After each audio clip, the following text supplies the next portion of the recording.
If you like what you hear and you haven't already, head over to iTunes and click subscribe. That way you get all the new episodes right when they come out. Also, while you're there, why not give a rating or write a review? The more reviews, the better the show gets, and then maybe we'll be able to quit our jobs one day. Last but not least, check us out on Twitter at RealHighEDU for pics of all the stuff we talk about on here and any cool shit we can find. It's a great big goddamn world out there. Dig it.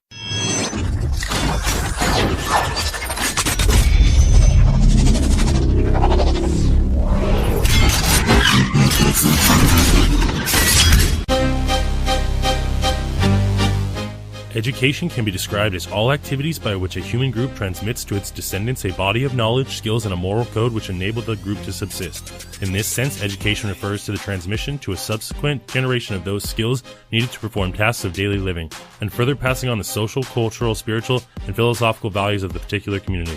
Brought to you by two dudes and the internet. This is higher education. Get ready to be educated high.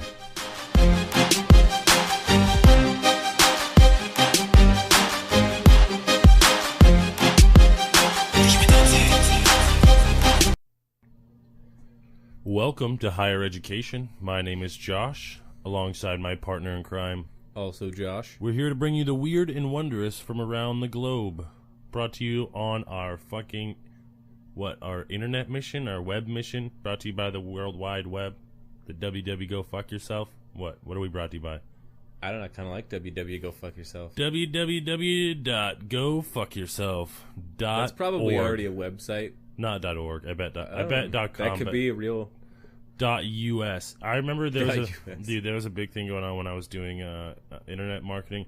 They were trying to con people into buying .us. They're like, it's patriotic, and you're like, no, it's stupid. No, it's dumb. No one's going to .com use is it. the most isn't that what a lot of other countries do? Like the Russians use .ru or something like that. Yeah. And Iceland. Or like the UK is .co.uk or IS. Yeah, but fuck that shit. We got .com because this is where the .com era started.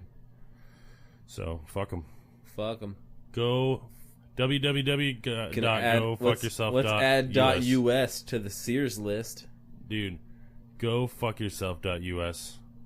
But at the same time, America. America. All right. So. You should get that tattooed. All right, so? Or no. America. No, all right, so that would be a weird tattoo. I know. Well, I was like, maybe I say all it. All right, so just ... Maybe I say it a lot. I thought you were kind of talking shit. No, but that's funny you said that. I almost bought a America hard hat sticker because I'm on this bullshit job that I gotta wear a hard hat when I walk around. That sucks. So now I'm getting it all stickered up. This is the worst. Having to actually follow the safety regulations. I know. I've been wearing a vest all week. It's stupid. Oh God, you got the vest too? Yep. You know, in case anyone can't see you in the dark when you're in a unit by yourself. Dude, I will tell you, don't want to get hit by any passing cars. I actually am glad to be wearing the hard hat because there's a lot of fucking stucco being shot right now, so... Keeps your hair clean? Oh, wait. I don't have any hair, but it keeps falling bits of rock from hitting my skull, yeah. Nah. I mean, that's beneficial. Nah, stucco just feels like a light rain when it falls on you. Dude, speaking of stucco, it's so crazy that people don't even know not half of their house, but like a good percentage of their exterior is styrofoam covered in stucco. Like all the ledges that you see, like all the decorative... A good amount of your house is not built quite as sturdy as you would assume and hope for. Wood is pretty sturdy, so we're not talking shit. But I just think it's funny that it's like if you look at your house, especially your apartments. I was saying, I like having these headphones because I just talk closer to the mic and you actually can hear me in your head tell you to shut up. You're actually not that loud in my head though. Shut up. I was just saying your house, if you have stucco ledges, has fucking styrofoam, and that's funny because you probably didn't know that. And you would think fucking you paid X amount of dollars for your house, you're looking at stucco ledges that it's like real solid, but you could hit it with a hammer and just like let your dog go at it and chew that shit apart. What I was gonna say I thought was funny is the fact that if you look at it, especially with modern apartments, like 75% of your entire apartment is made with gypsum. Yeah. Which is also in your food and... Well, see, they don't know what gypsum... Most people don't know what gypsum is, but most people know what styrofoam is, so it's something that was more... people can relate to that. Drywall. A lot of people... you should know what drywall is. They don't even know what drywall is. Your wall. That's drywall. Well, if you're in an apartment, technically, chances are, if it's not brick or concrete, you have a drywall wall. Yeah, but they can't see the drywall. It's not much. They see the paint. If you've ever punched your wall or nicked a corner texture. or something like that, that little white powder on the inside, that's gypsum. I thought it was cocaine. Is that only in Miami? That's Miami. No, that's probably true in Miami. I could see lots of buildings just being pure cocaine. Pure cocaine? Con cocaine. Is that like a cocaine? It's a convention? it's a special cocaine they have down there. Con cocaine. It's actually coming the to least a town pure. near you. Right? Is it Con like cocaine? Yeah, like Comic-Con. Wouldn't that be cocaine con? Well, wow, yes. I bet if you had one of those, that would be in Florida for sure. Dude, con cocaine. That would be packed. The cocaine con. Dude, there is A like drug. Well, there is like hemp con and stuff actually. Well, there's Cocaine Anonymous or NA conventions.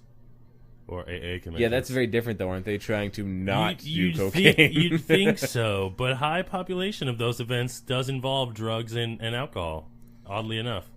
People, a lot of the times, will go to those conventions and then fall off the wagon. So makes sense. You know. A lot of availability.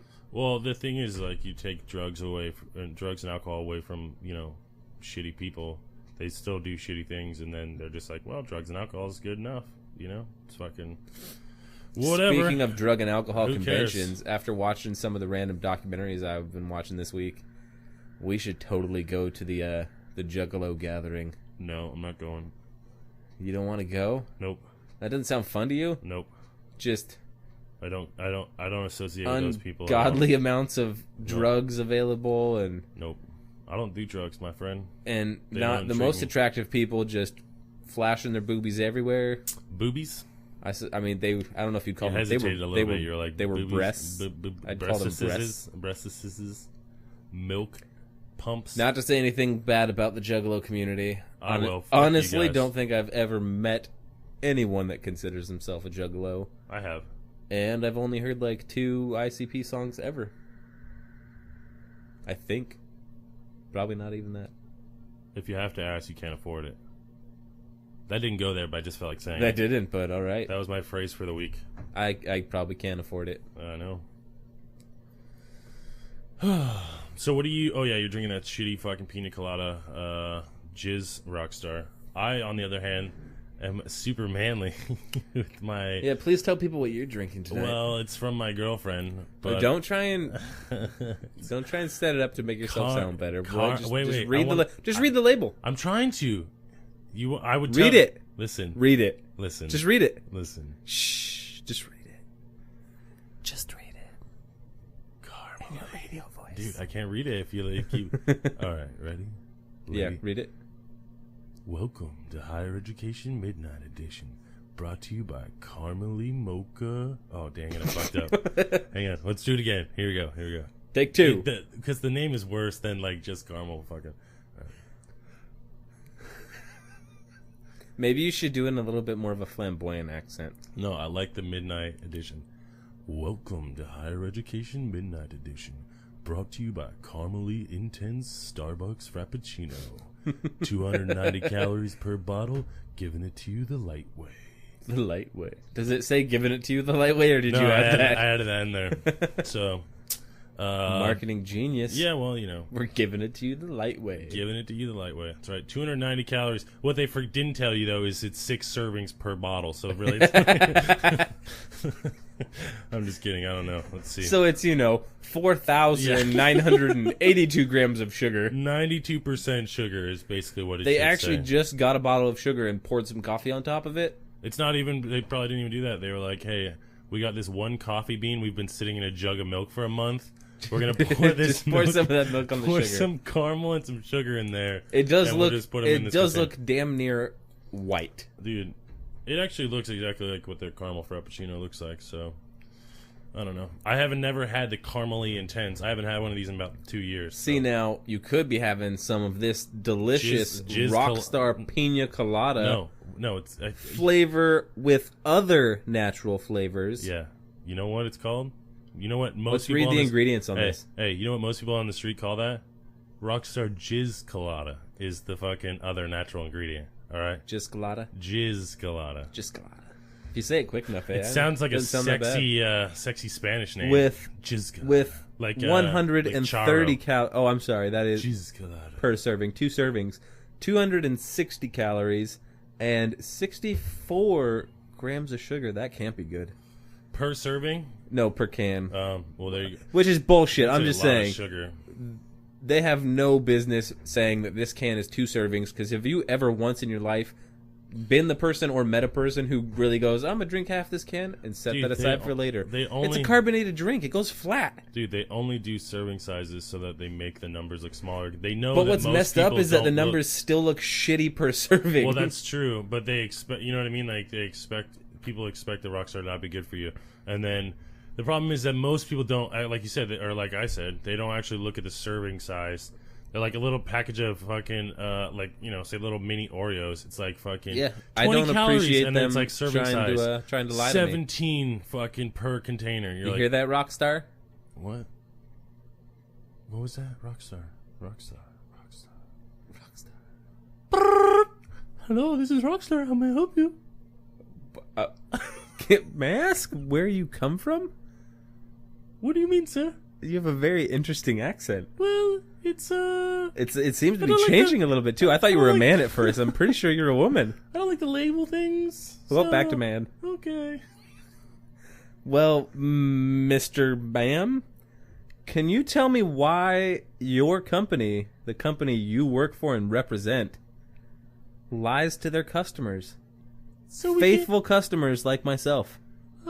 Basically because we want your money and we're not going to do shit about it. So, oh, by the way, the other natural ingredients is chiz. Click.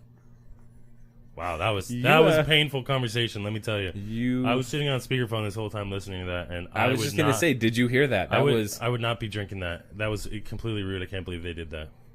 It's uncalled for. So, any take on whether that was a man or a woman? You know what? It's getting kind of hard to tell these days. You know, it's weird. It reminded me of someone I know, but I couldn't quite place a finger on it. It was, you know, it sounded like I get a phone call from. I see him every Friday mainly, but I couldn't quite place, you know. Yeah, I don't know. I don't know. So, we are going to talk about food this week, right?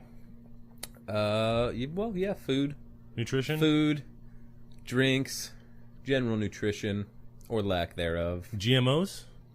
We can dabble in some GMOs. Dude, that's the game you need oddly to get enough, get in the GMO game? Yeah, I'm just saying, if we really wanted to fucking make bajillion dollars, let's start splicing tomatoes tonight. No, I'm just saying, all we need to do is genetically modify our own seed to withstand some shit. And then, I agree with you. Genius idea. And then, you know, we'll make it so that our seed is patented. And so any farmer that uses our seed can't actually use it again the next season. They have to buy our seed every year. I agree. We should definitely get into that. You look into that. Let me know how that goes. Well, I think there might be a monopoly. I will be a 50% money backer in that one when you figure out how to actually accomplish any of that, because I don't feel that I have the capability to splice DNA of any kind, let alone successfully. It's not really splicing. It's more like crossbreeding. Yeah, well, it's sort of like what we were talking about earlier. I mean, the spider goat silk is a GMO, essentially. Well, yeah, that's GMO gets mislabeled, yeah. And I don't know if you listen to. I actually happen to listen to a podcast that I'm fairly fond of. Wink, wink. And it's really funny. I just listened to it Friday. That was weird. He was like making the blowing motion with his mouth when he winked at me. It was fucking confusing. I don't know who he blows on a podcast. I said wink, wink. How would I don't even know how you accomplish that. What do you mean? Wink, wink. You're doing it right now. It doesn't work. Exactly. No, but they actually. Kids, if you didn't know, he literally made the blowjob mouth, face, and movement to try to see if he could. Allegedly. There's no camera. You don't. Sarah Palin says he did it. So fuck you. But that. I mean, that as much as anything makes it seem like I didn't do it. I saw a short clip of Sarah Palin drinking a big gulp today, and I was just like, big gulps, huh? You saw it too? Yeah, I kind of wanted to... See you later. Kind of wanted to just shake my head at her and tell her she's a dumbass. I thought it was awesome. I mean, I kind of wanted to do that even before the big gulp, but, you know, hey, she's just another Kardashian, really. No, I don't. I don't think so. It's so awesome when You don't think 99% of all of her political career has been publicity? I think. Do you really think that even she at any point believed she had a chance at becoming the vice president? I'm not saying that. I'm saying I don't think she's a Kim Kardashian. That's all I'm saying. I just meant the fact that she's just in the public eye to be in the public eye for money. It's not like she's really got any sincere political agenda. When's the last time you met a politician that had a clear political agenda? I think a lot of them have sincere political agendas. They just, they get bogged down with the air quote favors that they owe other people. I was going to go with they get bogged down with the government. Because basically, and they get bogged down with the entire, government system that we have in the United States, where even if you do get elected to commander-in-chief, supposed to be the highest-ranking member in our government, and you can't really do shit because you're working against people. You're working with people that you're really just working against. What was that? You don't make any sense. That made sense. No. Yeah, you'll listen to it later and get it. I wasn't paying attention, so I know it doesn't you matter. weren't. Which I just kind of went totally off track there from the fact that I was trying to say it was funny because Joe Rogan's podcast, they just had on a guy representing the GMO side of the debate.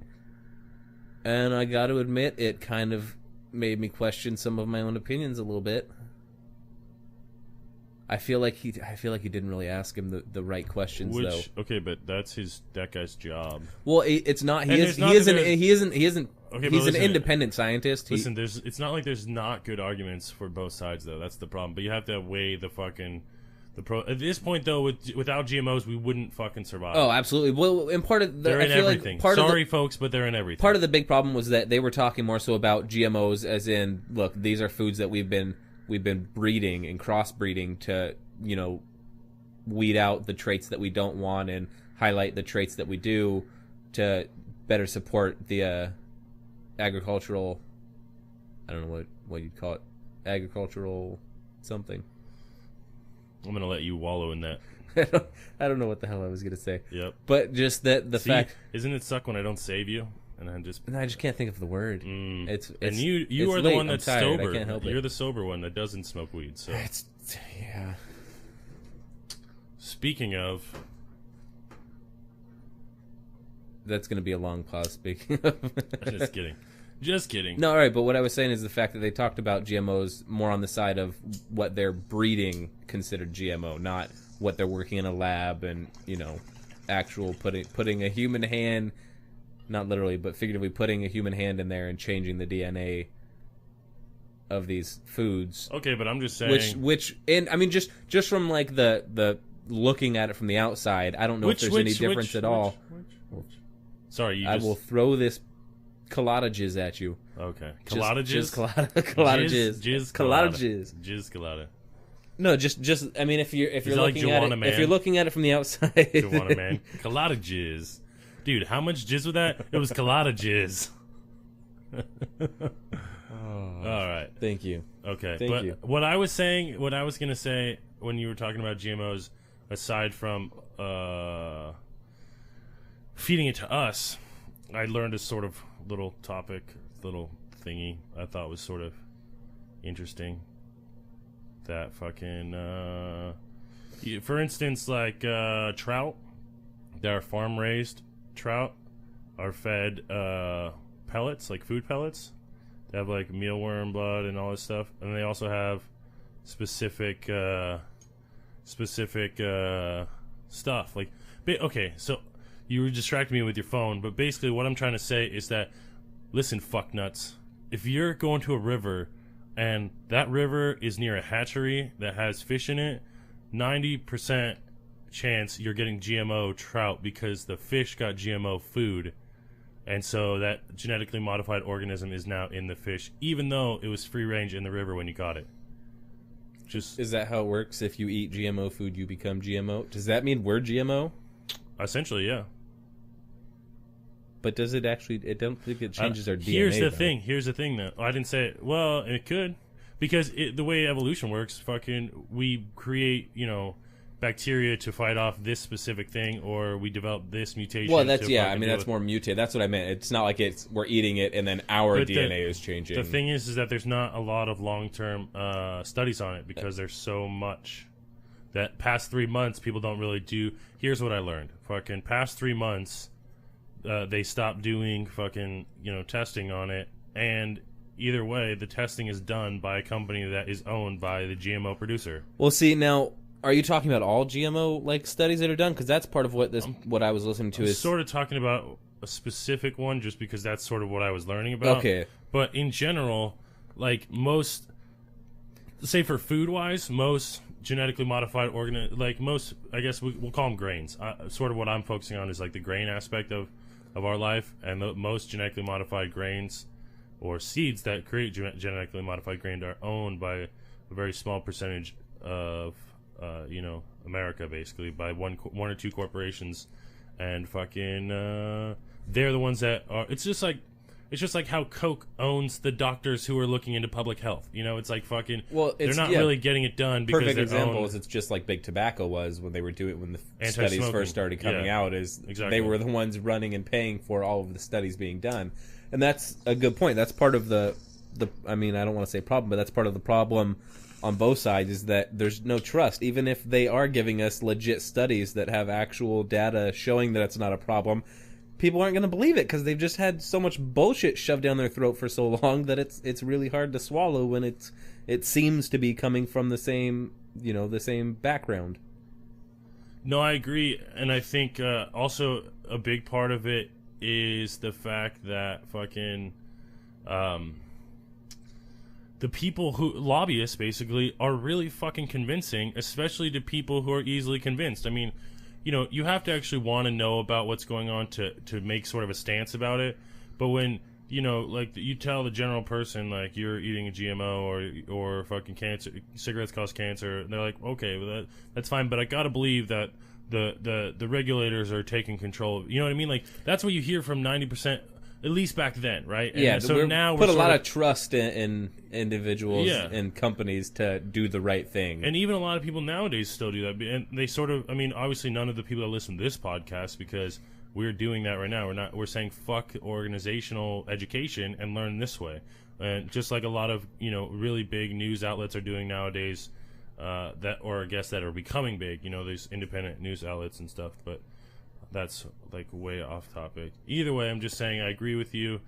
I was trying to make a point, but I'm fucking I'm lost at this point. Well, that was part of my point, is that I'm with you on all of that, and that's where my opinions really are coming from, because that was loud. Sorry. I've only had so much real investigation of my own into that subject. It hasn't really been that pressing of an issue to me, but the guy they had on there, and I wish I could remember his name. I'll look it up later. I don't want to type it in now, but he's an independent scientist. He works out of one of the California universities. I can't remember which one it was. I want to say UCLA or Davis or something. But those are not even similar, by the way. I just want to say. Oh, I know. It's one of the bigger California universities. UC Davis is actually one of the major agricultural. UCLA and UC Davis are not I don't even know if it's UC. Comparable. I just know I'm pretty damn sure that it's California. It's not really important. Is it? I mean, maybe it is, but it's not really important to me. You should know. The point facts. was that he's an independent scientist. He's not doing his studies solely based off of the request of these major companies. They're not being paid for just by them. And some of the research is being paid for by these companies, but they're not necessarily paying him. They're not, signing a grant for him saying, look, you can do all this research now give us a result about this test. They're more so just funding the test itself. And sometimes. And what he was saying is that in all of the studies they have done, there is never once, not one single time, has there ever been any actual evidence linking GMO foods and consumption of GMO foods to any of the big, talking points about it. There's no cancer. It's not linked to autism. It's not linked to decreased nutritional intake. Nothing. And, I hear him say that, and I'm like, bullshit, someone's paying you off. He did come off very sincere. And That's their I know job, it's though. I know That's it's their job, well, is to and I come know off it's hard to sincere. tell when someone that's what they do is they speak. But he's not just he's not just another like public speaker. He is the head of the department for the university. He's not just going out doing like press releases and talking. He's actually leading the research there, and he's like doing the work himself. He's not just taking these results, going out and repeating it to the media, picking and choosing from that crap.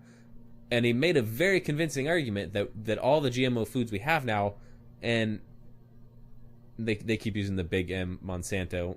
Nothing personally against Monsanto. Yeah, well, that was the one I was talking about earlier when I said it's grain just when I say company. GMO, Monsanto is what comes to mind, and that's because that's all we ever hear about really in the media. Is anytime it's something about GMO, it's always Monsanto did this, Monsanto's suing for this, getting sued for this, blah blah blah. It's just really what's in the media, and he's not affiliated with Monsanto. He doesn't work for them, but basically what he was saying is sucks that their meaty balls. and it's so hard to listen, and that's why I feel so bad because like, I don't work how for- I am. dude. I'm very fact driven. Like if you can show me the facts that these facts show this is the truth. Excuse me. This is how shit works. That's what my opinion's going to be based off of.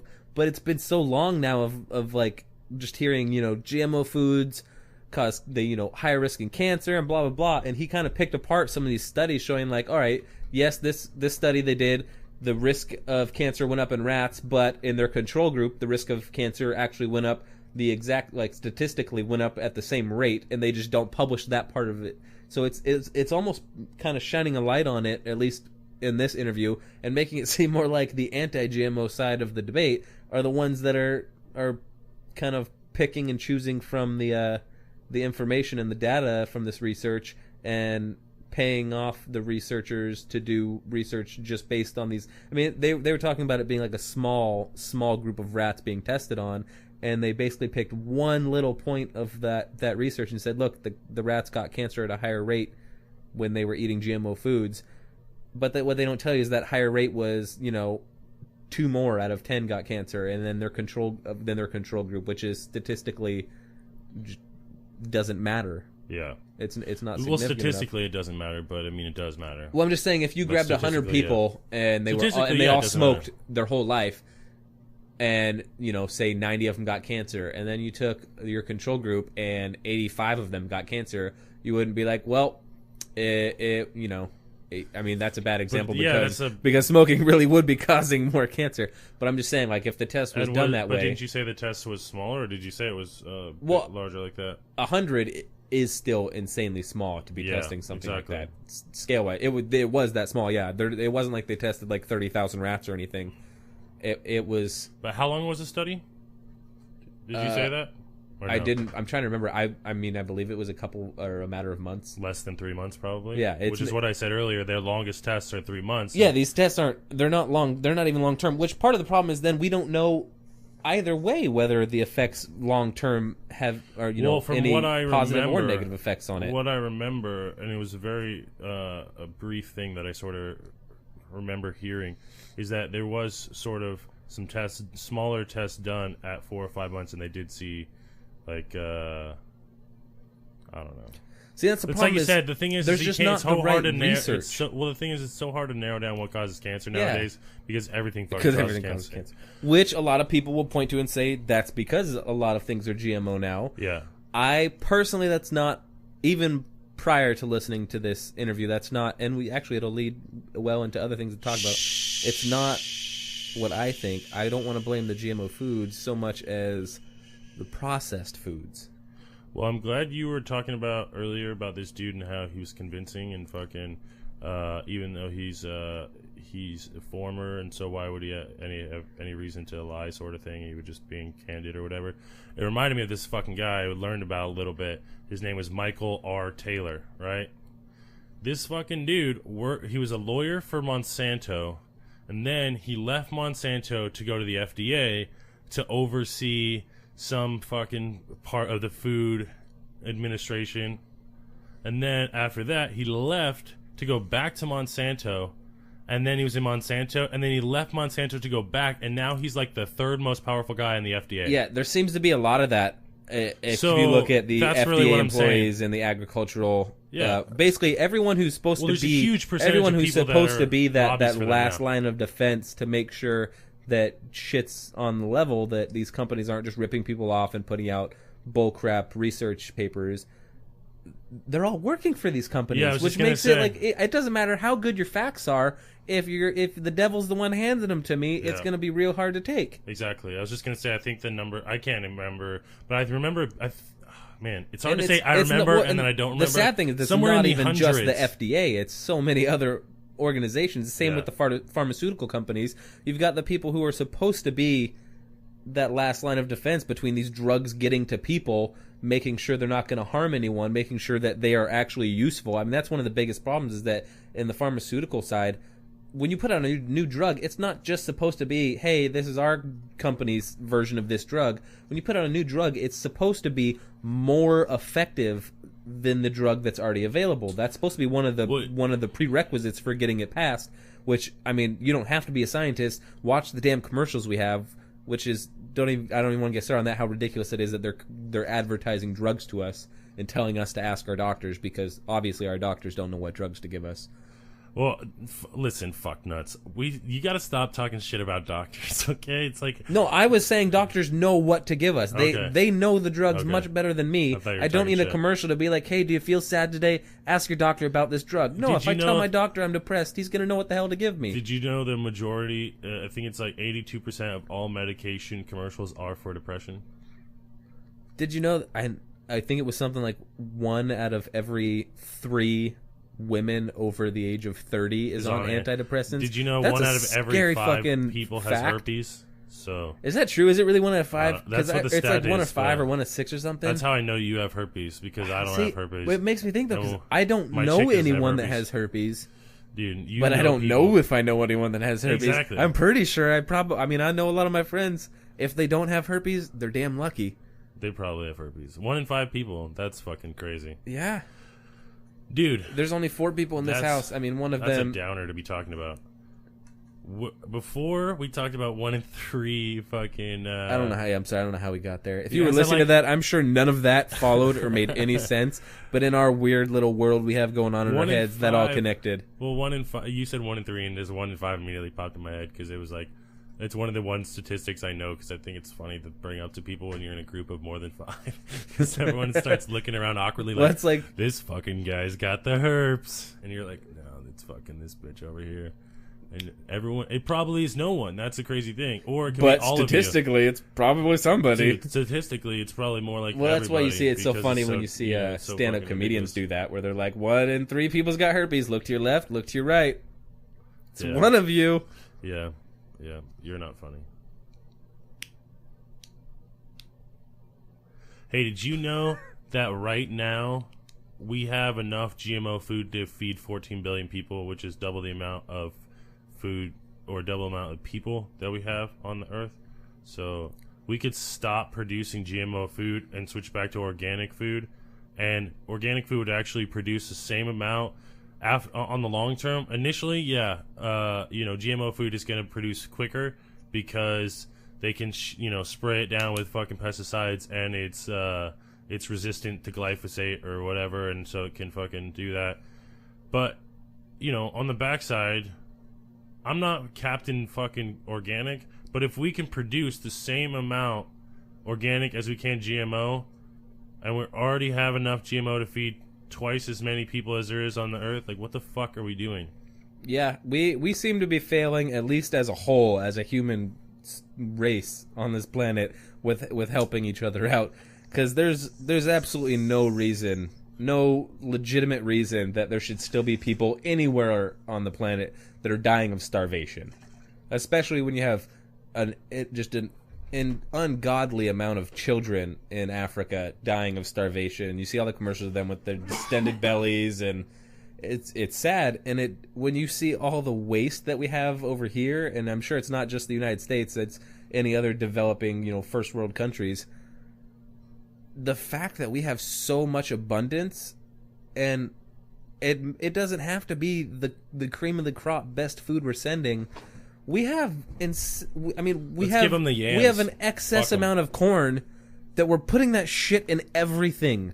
Dude, okay, but listen, I don't want to give away the corn because I would rather make biodiesel out of it than fucking give it away. That's all I'm saying.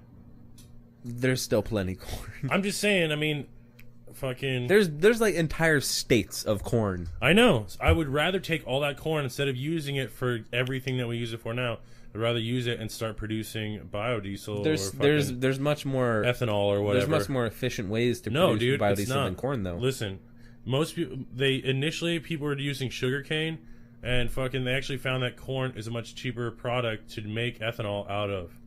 So we have an abundance. And of you know corn. why part of the problem that corn is so much why it's ending up in everything and why it's so much cheaper to make is that it's subsidized, which still makes absolutely no sense to me. We're encouraging farmers to grow the same crop that we have so much of that we're just shoving corn products into everything.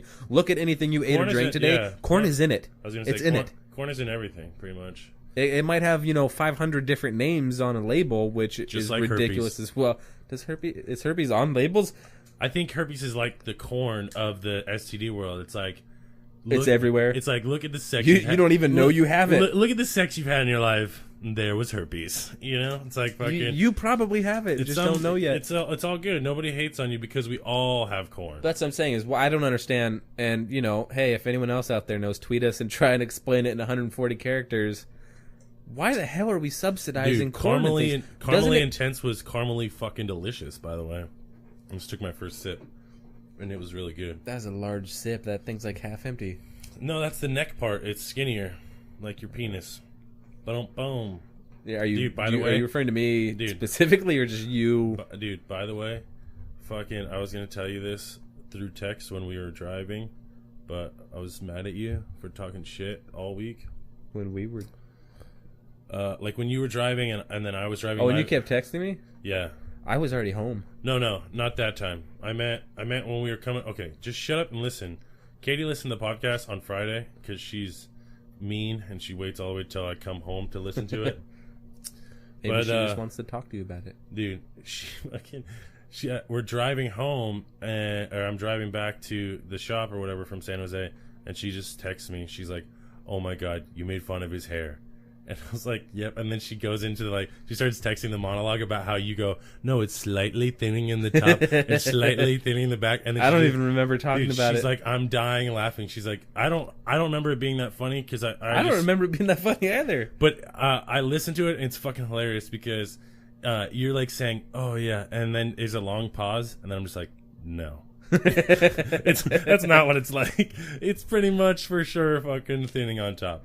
But it's all right because I just thought it was funny, and I wanted to say on air that my girlfriend is mean and she doesn't support me and she doesn't listen to my podcast. And I've tried to get her to listen to it, and she's like, "Babe, I don't like podcasts. I only listen to it. I hear enough of you every day." She's like, "I don't really care what you have to say." And I'm like, "Babe, if I'm gonna be successful, you have to at least like what I do, please."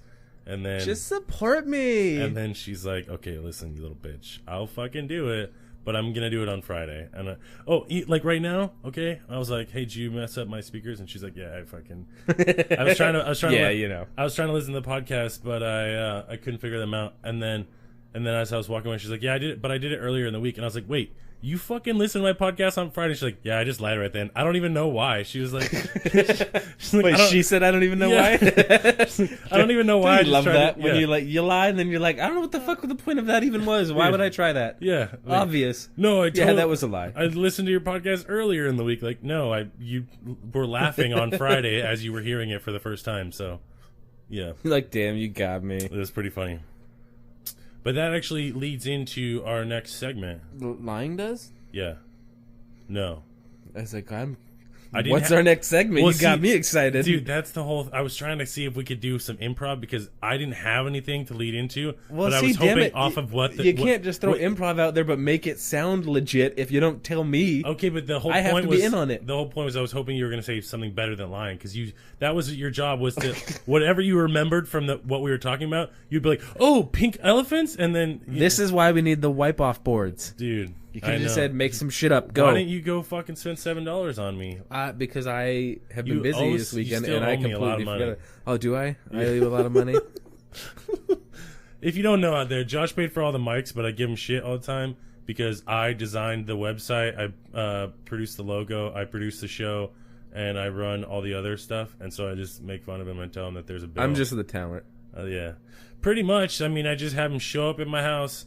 And really, it's only so that, like, I'm not talking to myself, and, you know. Oh, it's only for that? Really, I tried to do it, but without you. Once you paid for the microphones, to try to, like, be in here by myself and, like, do my own. Oh, that's right. Dan Carlin's You've got Hardcore that History. deep, dark, archived Yep. recording of you by... I really want to hear that. Nope. Yeah. Nope.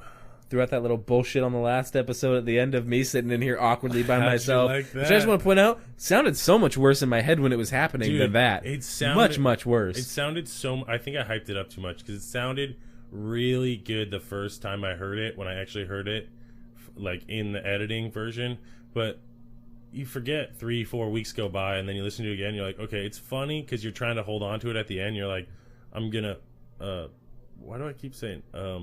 And I was like, God damn. I think I'm going to stop talking now, and Josh will, we'll just fuck it, edit when I come back in. And it was bad because I was I was like mid text talking with, like, having a text conversation and trying to talk into the mic, and I figured you'd cut everything out anyway. So I'm really glad I didn't. Now I was gonna start singing. Dude, that would have been awesome. Speaking of singing, I wrote a song. Oh, did you? This week. Yeah, just to let everyone know, Josh fucking somehow convinced me that it would be funny for me to do a song every week on our subject or whatever, or a special topic, because he enjoyed our last segment so much. Yeah, so like I was just saying, sorry we had a little editing snafu. I don't know. Who knows? Blame me. It's Josh's fault, but it's okay because it's understandable. There was some fucking cum coming out of his asshole from earlier. He had to wipe it up from the gay butt sex he has.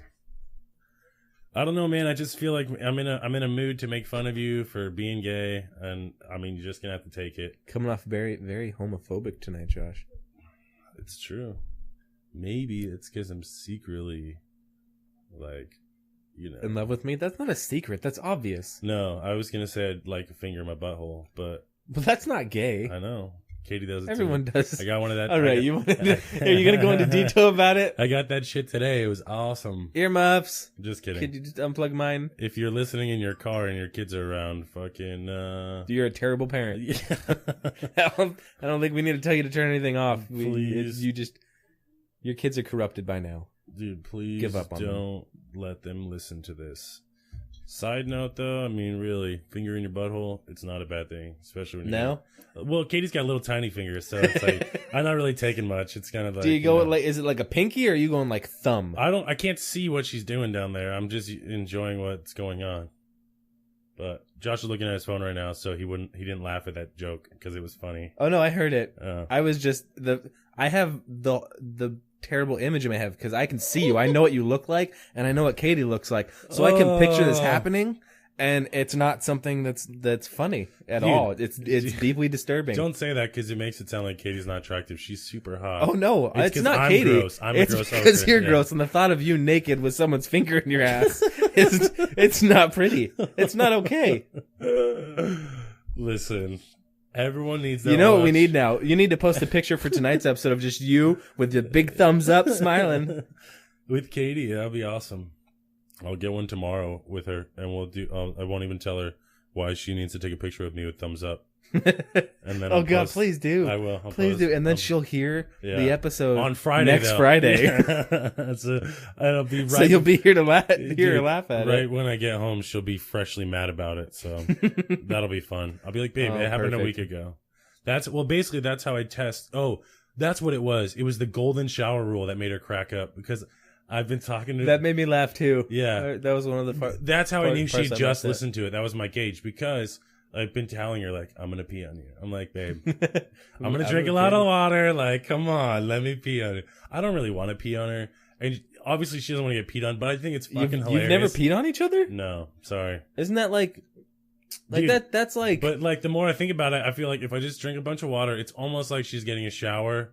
And Well, I mean, so it's like it's do you guys shower together? Exactly, it's beneficial for her. I'm just saying, it might sound gross to you guys. Okay, I have not actually peed on Anyways. anybody, but you pee in the shower. I pee in the shower every time I shower. Yeah, it just happens. Warm water hitting you. This episode is falling quickly. It is. But anyways, all I was saying is that the golden shower rule of last episode was my gauge to know when she listened, and now the finger in the butthole of this episode is the gauge to know when she listened.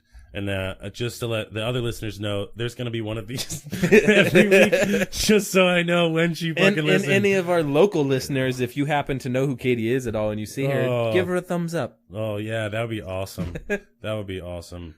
If I trusted any of you, I would give her her Twitter, and then you guys could just send her tweet her pictures of thumbs up. Pictures of Oh, thumbs that up. would be the best. Yeah, but I'm not going to do that because there's crazy people. Not even just pictures of thumbs. Yeah. That would get real awkward, though. People would start, like, mailing in severed thumbs. Like, oh, that's funny. I took it too far. That's way too far. I would go there, but it would be a fake thumb. But it would just be to be funny. Creepy. So, fuck, dude. That was bad. I know. It sucks because when we where do you go from anal thumbing? Sometimes I'm is halfway through. Is that what you call it? Is it thumbing? I don't know. I call it checking the oil. Thumbing the pages. Oh, checking the oil. Yeah, I call it checking the oil. I'm like, hey, babe, check that oil. No, I don't. I've never said that. I hope this isn't true. But yeah, so I was just saying it was funny. That's how I'll know she listens to the episode. But what I did want to say to you, and I'm glad that you're here doing this podcast with me, because now I can tell you, because I've been waiting to tell you this whole time. You want to put your finger in me? There's always got to be a catch. I know there is a catch, and I'm sorry. That's just the way it goes. Or you could say no, and I'll tell you anyway. I was gonna say I'm gonna say I don't think I need to know our stats that bad. Okay, fine. Fuck you. I won't tell you. No, I'm just kidding. I would tell you anyways, because I don't want your fucking weird finger at my butthole. It's only for Katie. Weird finger. Yeah. What do you? They're weird, bro. Do you see these hands? Yeah, they're fucking weirdo. Do you hands. see these hands? Listen, those hands remind me of like I'm not even gonna say it. Not even gonna say it. Future serial killer. Is that a bad thing? I don't know what is there a serial killer hand look? Depends on if you like. I would imagine they would have strong. Boom. Ah, I see what you did there. Oh, clever. That's like the math joke a la mode one that you missed last time. That was the best. Oh, I didn't miss this one. That was funny. Just the fact that you slipped it in there and I didn't hear it at the time at all, and then went back and listened to the podcast. It was your joke. Like, damn it, that was pretty fucking funny. That was your joke too. You were the one that it said was delicious really to what eat. made it funny was the fact that I did not hear it when you were talking, so I just rolled right over it. A la mode. Yeah, it was pretty funny. No, so what I did want to tell you, though, is we got some new locations from our Did downloads. we get Russia? No. Damn it, what's wrong with you people? Well, it's probably because you said we need to get one download from all of Russia, and that was an incorrect use of that term. That was not. That was, so people were like, that doesn't make sense. We can't do sense. that. Your goal is set too high, sir. I want all of Russia to you're listen so to loud. us at one time. You're so loud. Don't yell your frustrations into the microphone. It's not my fault that my headphones are turned down lower than yours. No, it's because they're... I'm not loud in my head. Oh, well... You're super loud in my ears right now. Never had to knock on wood. Dude, would you get in trouble for singing songs? No, because people do covers on YouTube all the time, right? I don't know, you might get pulled off of YouTube maybe or something. I don't think if you're singing some... No, because people do covers on YouTube. Speaking of YouTube, I don't know. We are on YouTube right. now, and I know it's really shitty, and it's like the screen goes blank. Okay, listen, here's the thing. I have a desktop. We do all our recording in the studio here, but like Josh has said, I've been traveling out to San Jose and working with him, so I have an old laptop, but it sucks, and I need a faster processor to be able to edit this is all boring, but basically I need to get a new laptop. And I tried to do the video with my old shitty laptop just so that we could be on YouTube. Side note, I didn't tell you, but like 30 to 35% of the reason why I put our last episode on YouTube was so that Katie didn't have an excuse not to listen to it. because she can put YouTube on the TV. That's true. Because that's how we used to listen to JRE. I got her to listen to JRE is I'd put it on YouTube on the TV through the Xbox. So the other 65 to 70% was for you fans and listeners out there, but I'm selfish and I just wanted to fucking support me.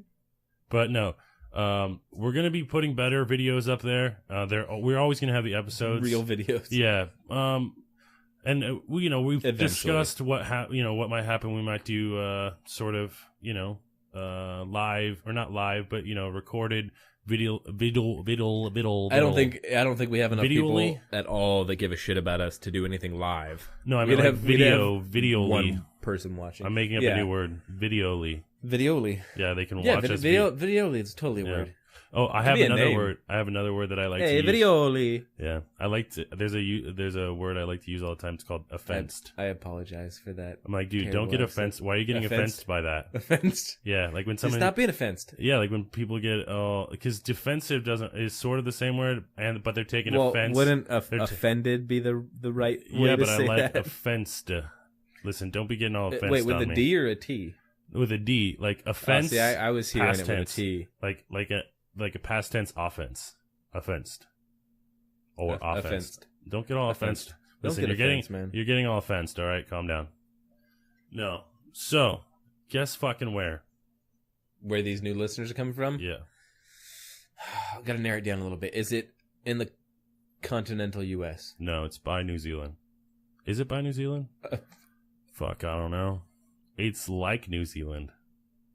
It's like New Zealand? Yeah, last time we said New Zealand, I corrected you because you said Australia, and this time it's actually Australia that we got some downloads. Wait, you do remember, I believe I said I wanted one from Russia and one from Australia. Oh, there you go. Goal 50% met. Yeah, South Wales or something. Half winning us. Yep. Well, you know the other part about half winning? We started this thing 2 months ago. I thought you'd say half losing. I was like, don't be pessimistic, asshole. Dude, I'm a realist, okay? Any winning is fucking half winning. Because we're all gonna die someday. Exactly. I was gonna go with like the government runs everything, and so you're fucked anyways. But yeah, essentially the same thing. No, but the coolest thing about doing this show with you, besides the fact that I can't fucking stand you, is getting to watch this thing grow a little bit.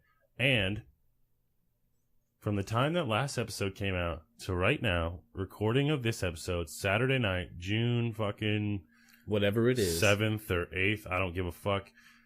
We have gotten 54 downloads in 7 days. Nice. Yeah, so we're at 300, which might not seem like a lot to most people, but that's it's not. Yeah, it's not more shit. than we had. Heads up, we got to get to 20,000 for our website to give us sponsorship. I was just looking at some other stuff. You can actually get legit sponsorship for 10,000. Yeah, well, there's other. You can get. There's other. I mean, that was just through. But what I'm saying is, 20,000 was the mark in my head where I was like, that's that's legit. A lot.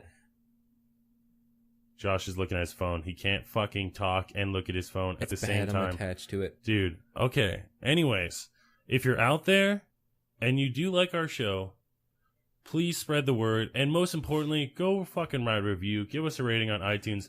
By the way, I know it's fucking hard to find on iTunes. We didn't think about that. I didn't think about that. When you type in higher education, it comes up with a category, not the podcast. Yeah, that's what... I know. It sucks. I'm sorry about that. I've been thinking about maybe turning into higher education cast. No, but can't you go to our website and then click on the iTunes? Exactly. That's what we need to stop telling people to look us up on iTunes. Yeah. That's gotta be... So what I was going to say is exactly what you just said. Go to our website at educatedhigh.com, which I can see most of our traffic is coming from there, which I think is a good thing because we can monitor it. And we really appreciate you guys going to our website. That's where all the episodes are posted first, and then they get transferred to iTunes. That's how iTunes works. So our Twitter feed is on there. Anything you need to know about the show, you can find at educatedhigh.com. That's right. We just need to start pumping that up more. We should make some stickers and start throwing them up on stop signs everywhere. Yeah, I think so. I could do that in like 5 minutes, 10 minutes. I'm multifaceted. That's just a hypothetical. We obviously would not do that. That's vandalizing government property, and that's not okay. Neither is talking shit about Sears, I think. That's definitely okay. Sorry, is it okay? I was trying to cover the mic. Talking shit about Sears? Talking shit about a company that overcharges you. Hey, did you know daddy long legs are not spiders? Yeah. Did you know you just pulled it out your ass and that's a lie? I swear that is a lie. Nope. Liar. Nope. Liar. I don't care. I don't care if you have facts that back that up. You're a liar. Dude. Ladies You're and gentlemen. You're just like Monsanto right now. You might be telling the truth, but I don't believe you. Ladies and gentlemen of the jury, daddy longlegs are of the mite family. They're technically they're the largest mite species. I swear. Bullshit. Do they spin webs? Do they spin webs? Yes. No. That's why they're up in the corners. They spin webs? I'm telling. Yes. No. Do they have 8 legs? Yes. Okay. Do they eat insects? Dude, look it up. Do they eat insects? Have you ever seen one eat an insect? Yes, I've fed flies to daddy longlegs like as a pastime as a child. I was very strange. Listen, daddy longlegs are giant mites. Now, by giant mite, do you mean spider? Is that just what they call spiders? See, you know what, scientists out there? This is why people start not trusting you. You come up with bullshit like daddy longlegs are mites, not spiders. Everyone knows it's a spider. I don't care if it's a mite, it's a spider. Okay. So, fucking, what the fuck? Opiolones. No. English speakers colloquial. Yeah, not even gonna try. I can say it. I can pronounce it. I can pronounce it perfectly in colloquially. My head. Yeah, exactly. I needed to not talk out loud and say it first. Exactly. That's what I was trying to say, but you wouldn't let me finish. English speakers colloquially. Hold on, I'll say it for you. Ready? English speakers colloquially refer to species of. I can't read it from here. That was just the one word. As daddy longlegs or granddaddy longlegs, but this name is also used for 2 other unrelated groups of arthropods, the crane flies of the family and the cellar spiders. Most likely because of their similar appearance, they are also referred to as shepherd spiders in reference to their unusually long legs, reminded observers of the way some European shepherds use stilts, whatever. Wait, I'm a little lost. Are they saying that you were wrong and daddy longlegs are spiders and these spiders aren't? Listen. The cellar spiders. This is a daddy longleg right here. No, it's not. That looks like a fucking mite. No. Let's see right here. Okay, just in case anyone wants to follow along, you are on the Fulcus phalangioides. Okay, so Wikipedia I guess the daddy longlegs that we sort of know are actually called cellar spiders, also known as the skull spider due to its cephalothorax. Cephalosomething. Shut up, bitch. I had it the third time. Cephalothorax, looking like a human skull. It's a spider of the family Folicidae. Those are with crane fly prey. Doesn't matter. There is a daddy longleg. It's a giant mite. Go fuck yourself. I was right. So wait, no, you lost me though. Wait, the cellar spider, that's a real spider, right? Yeah, that's the daddy longleg that we see. Could you just say I was right? Just say I was right. I think it said that they're all part of the arachnoid family anyways. Did it really? Well, because the first thing you said, the first spider you showed, that looked like a mite to me. That did not look like a daddy long leg or a spider. It looked like a beetle. I heard it on a podcast. I was just trying to fucking pull it off. And I'm glad you're smarter than they were. See, there you go. It's what higher education's all about. Going out there and finding things out for yourself. Don't trust us don't trust us about anything that we say. Technically, they were right. We were just smart enough to say what we were talking about. Specifically, we were talking about the ones that they weren't talking about. It's true.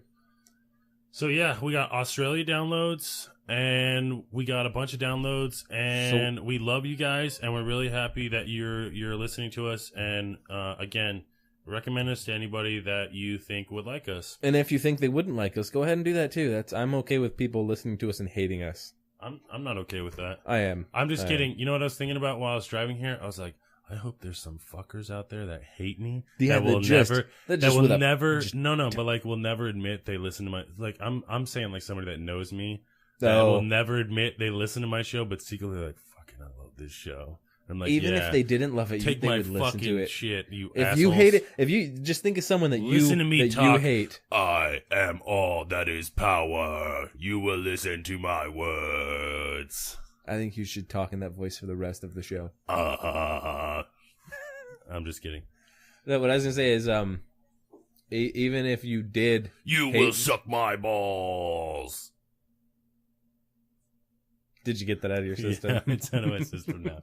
All right, sorry about that. I don't trust you. I feel like it's gonna come back. No, you're good. I was gonna say, even if there was someone that you looked like you were getting ready to do it again. Just keep it in your mouth. That's what I say to Katie all the time. Boom. That's not even what I meant to say. I was waiting for you to do that too. Set that shit up for me, and there was like a T-ball. Keep it in your mouth. What the fuck is that? I meant to say keep your mouth shut, but for some reason it came out keep it in your mouth. Well, because you're a sick fuck. Real creepy. Anyways. Don't spit it out. Keep it in your mouth. That's right. What were you going to say before you interrupted I was going to say, yourself? if there was someone that you knew personally, like someone that you just think is like, say someone we went to high school with, that you knew had a podcast and it was someone that you hated, you'd have to listen to it at least a couple times just to be like, I hate this person more for this. Yeah, no, I agree. That's why I would listen to it. And I listen to myself multiple times. I don't know if there's anyone out there that hates me like that, though. I don't know if there's people out there that hate me like that. I was just saying. I mean, like, I hate you like that, but I'm already here, so. I was just saying, like, fucking. I just thought it's not realistic. It'd be funny. Yeah, it was sort of just a funny little thing, But really, though, if you do listen to you're this, blowing my eardrums out. Is that loud in yours? No, you probably weren't even that loud. Oh, I can't. You have the screen off, so I can't see my little waves going. No, what I was gonna say is even if you no, I need to stop saying what I was gonna say. That's my new habit. God, gotta stop that. So what I was gonna say is that I want people to start not just. I mean, obviously we need people to leave reviews and stuff, but start tweeting us. Even if it's in another language. If I finally get that one person in Russia, tweet me in Russian. I'll use Google Translate, go through. We'll have an awkward conversation, but I want to have some sort of connection with our listeners. Yeah, can you guys fucking tweet us? Listen, don't tweet Josh because he's a solo bitch whore. But you can tweet I don't even know what that means. At Real High EDU. Well, and the thing is, just go to the website. Go to educatedhigh.com. Our Twitter feed pops up there. I'm pretty sure you can tweet from our site, can't you? There's a Twitter icon. Like a click tweet. Make it real easy. Yeah. One of the few things you got right. Oh. Really though, I do actually like the website. You did good with that, and it makes it super easy for anyone to find us through our Twitter or through the iTunes. That's why you still owe me $1,000. Oh, $1,000? It's $1,500 website that I built for free. Actually, it's costing me $12.95. SquarePants. Oh, Squarespace, my who lives friend. in a pineapple Pretty under sure the it's cheaper sea? than $1,500. SquarePants, absorbent and yellow and porous is he. Yeah, see, we might get sued for that. No, because the nautical nonsense is nothing. It's not something I wish. Yeah, so drop on the deck and flop like a fish. I think you have to be making money, and fuck them. It's our podcast, and if SpongeBob SquarePants or anyone involved in that listens to this podcast, then we already won. So it's all good. True. You know what we should do though? What? We should make our own what is it called? GoFundMe? Is that the site where people can give you money and shit? There's probably more of them. Hey, I'm glad you brought that up. Well, wait. Let me finish my thought first. Wait. We should make a GoFundMe account for our Bigfoot trip. No. Yes. No. Absolutely. No. And when we do discover Bigfoot and we get legit real footage of them, whoever donated the money will get their name in the credits. The credits. The credits, because obviously it's going to be insane footage. Or I'm going to fight Bigfoot. I mean, all right, realistically, I'm going to fight a baby Bigfoot, but I'm going to fight a Bigfoot. Yeah. You're not going to fight a Bigfoot. I'm going to fight a Bigfoot. Hey, you know what I was thinking about? I'm going to fuck a Bigfoot. You know what I was actually thinking about today? I will choke it out. You know what I was thinking about today? What? I was thinking, you know what? Fuck these people that say monkeys could take us. They could probably take a normal person. I know chimps are supposed to be stronger than us, but seriously, if I was in a fucking room with a chimp, I was literally driving a thing, and I would knock that fucker out. I don't care. Fuck them. See, the only one I would be afraid of is a big silverback gorilla. But that's the same thing. I would be least afraid of a big silverback gorilla. I would be afraid of. Okay, you're supposed to stand still and not let them bluff charge you. But I'm saying if you're in a real fight, I could take a chimp or a fucking the smaller fucking a monkey. Yes. All right, I'll give you a monkey. I could take a fucking monkey. Okay, but no, a chimp. A chimp. Yes. Fucking the when chimps they you say see they're in all stronger movies. than us, though, it's not just he's a little stronger. I think they're wrong about that. I think they're wrong about that. I don't think they're wrong because I think they've proven it now. Chimps are insanely strong in comparison to us. But not in the same relative motions that they would need in a fight. They're also so much quicker than us and more flexible. The only thing that I'll be worried about is him biting me. The only thing? Not him ripping your face off? No, I don't think he'd get to me. I'd fucking knock him out. And as he jumped up for my face, I'd hit him right in the jaw. I mean, this is similar to If he couldn't bite me, I think I could take him. That's all I'm saying. I don't see it happening. Listen, I'm just saying, fuck these chimps. I'm just saying, I think these chimps would destroy you. I'll take them on. That's all I'm saying. But on the other hand, they don't know how to throw punches. I am fairly confident I can take a baby Bigfoot. That's just foolish because they're at least 5 foot tall. That's the size of you. Okay, first off, I'm more than 5 foot tall. I will fuck up any person. All right, I won't say it. I will fuck up some 5 foot tall guys. No problem. You will not fuck up. You will fuck up one 5 foot tall guy who's less physically fucking. Oh, I don't care if he's astute as you are. Astute. Yeah, that's what I went with. There was no word left that I could really throw in there that didn't make me sound dumb. I will take on a 5 foot tall guy that is more physically astute than I am. Because technically, I don't think that's the proper use of that word. I don't think it is either. That's why it's funny. I think that I am technically a superior fighter to at least a pretty good number of people out there that I would run into. No. Yes. Dude, listen. Only people with small penises say that shit. I don't think that conversation's ever actually been had.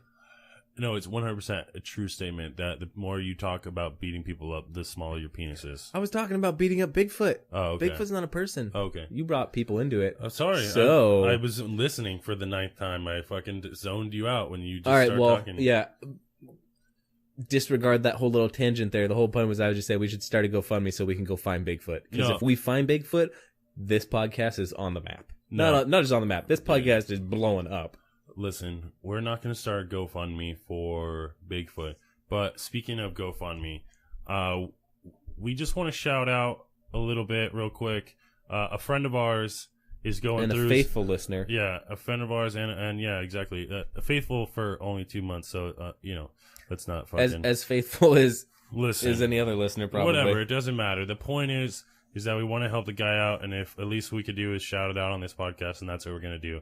But basically, he's going through some stuff. He's going through some custody stuff with his kids. It's not our place to get in the business. But he started a GoFundMe account to pay his lawyer fees.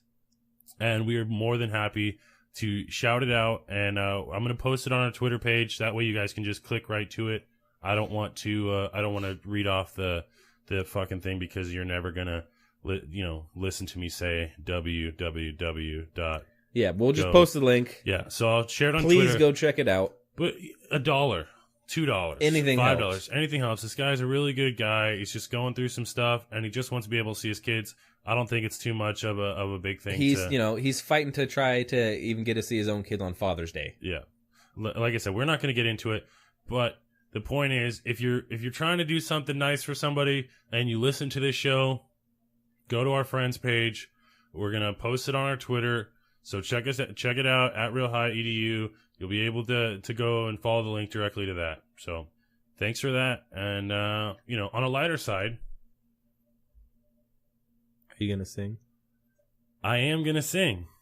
Josh has convinced me. I said this earlier. Josh has convinced me to write a shitty song about a topic every week. I think you convinced me to convince you to write a shitty song every week. All I did was sort of play the guitar last week, and you were immediately convinced. I agree with you. You did just sort of play the guitar, and that did convince me.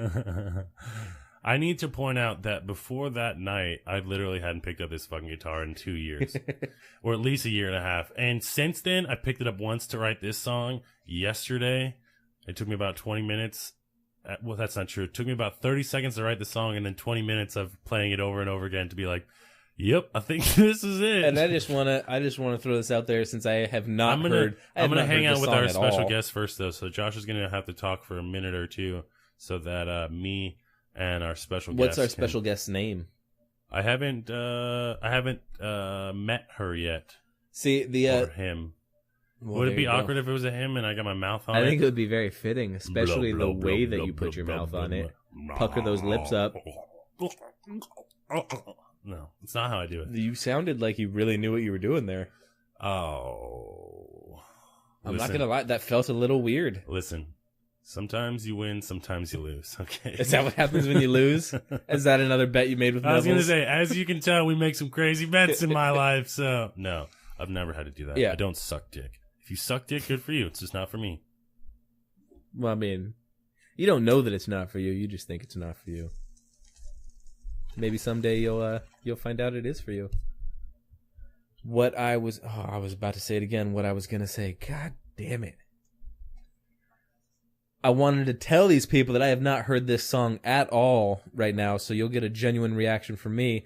But from what we said we were going to talk about on this show today and have not talked about at all. We and did. That's we talked what about GMO and Monsanto and fucking... A little bit, but I thought really the main topic that we were going to dive into today was the sugar industry and how just horrible it is that we are all eating massive amounts of sugar and the terrible effects it's having on everybody. That's why America's obese. Not America's 50% obese, highest obese. Just America's obese. If you're an American, you're fat. You're fat by proxy.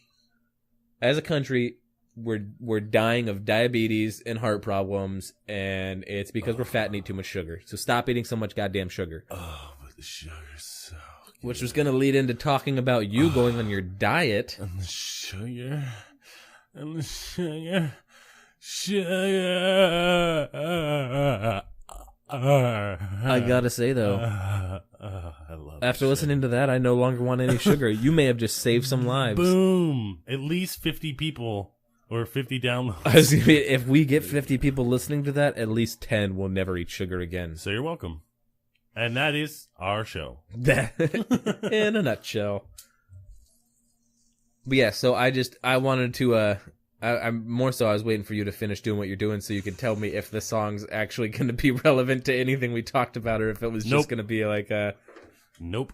It's not. And that's what I was going to say before I started doing my sugargasm was it really sucks that you're talking about all the sugar sick because this song has nothing to do with that at all. Well, I wouldn't have brought it up then if I knew that. I just wanted to kind of... Well, damn it, I think my thing was unplugged the whole time. That's why it's been so quiet. Wow. It was half unplugged. I've had one headphone working. Well, there you Did go. not notice this entire time. That's because you're a fucking idiot. Ladies... I mean, I can't argue with that. Ladies and gentlemen. At the is this it? Concert Hall of the Bananas... Well, would you... What? Did that make sense on the way out? Was that a little bit of dyslexia jumbling it? I said the banana, I went, fuck, I forgot giant. And then I was like, well, I can't put giant. You really do. I was like, I can't put giant in before. The banana giants too. I already said banana, so I'm just going to fake like that was not a word. And now I'm just going to remember to edit that part out. All right. Oh, that was good. All right. Wait, I don't get to introduce you? No, go ahead. I like how you introduced me last time.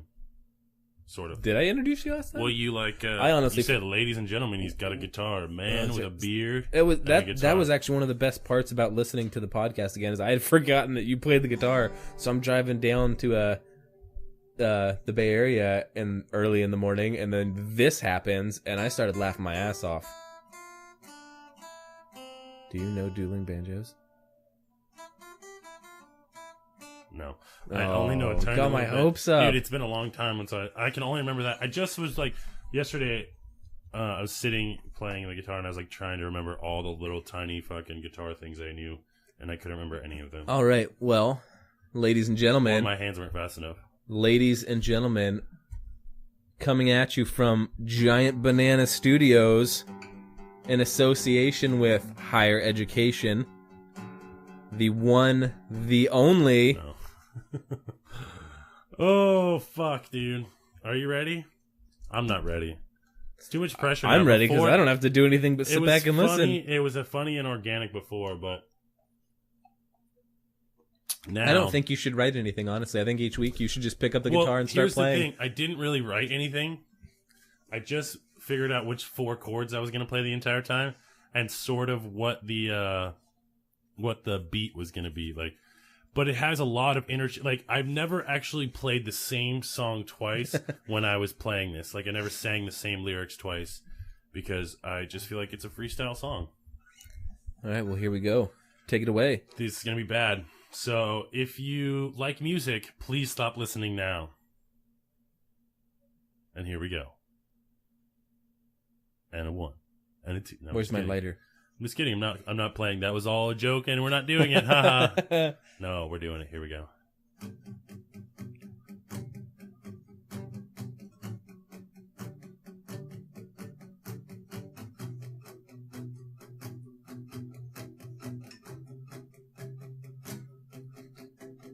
Renting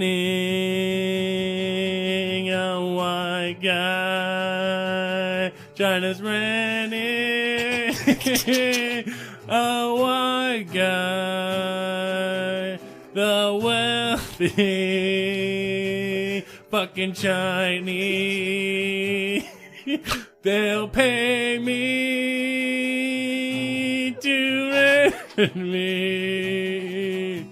Because my white face, they love me. I've got that white face, so they'll pay me. Chinese fucking pay me. The Chinese will rent me. Chinese will rent me and pay me. Okay, I gotta stop. Okay, first off, I have to ask, were you just saying the Chinese will fucking rent me and pay me the entire time? Yes. Okay. Okay, also, I have to just say thank you very much, because I had completely forgotten that's what you were going to sing about, and now I remember you did mention that to me. So during that song, not only was I appreciating just the beautifully crafted lyrics, but I was then also picturing all of the same ridiculous shit I was picturing when you were telling me about this before, that you can be a white person and get rented in China. That's right. That's right. So I wrote a song about it. Oh, again? Second verse.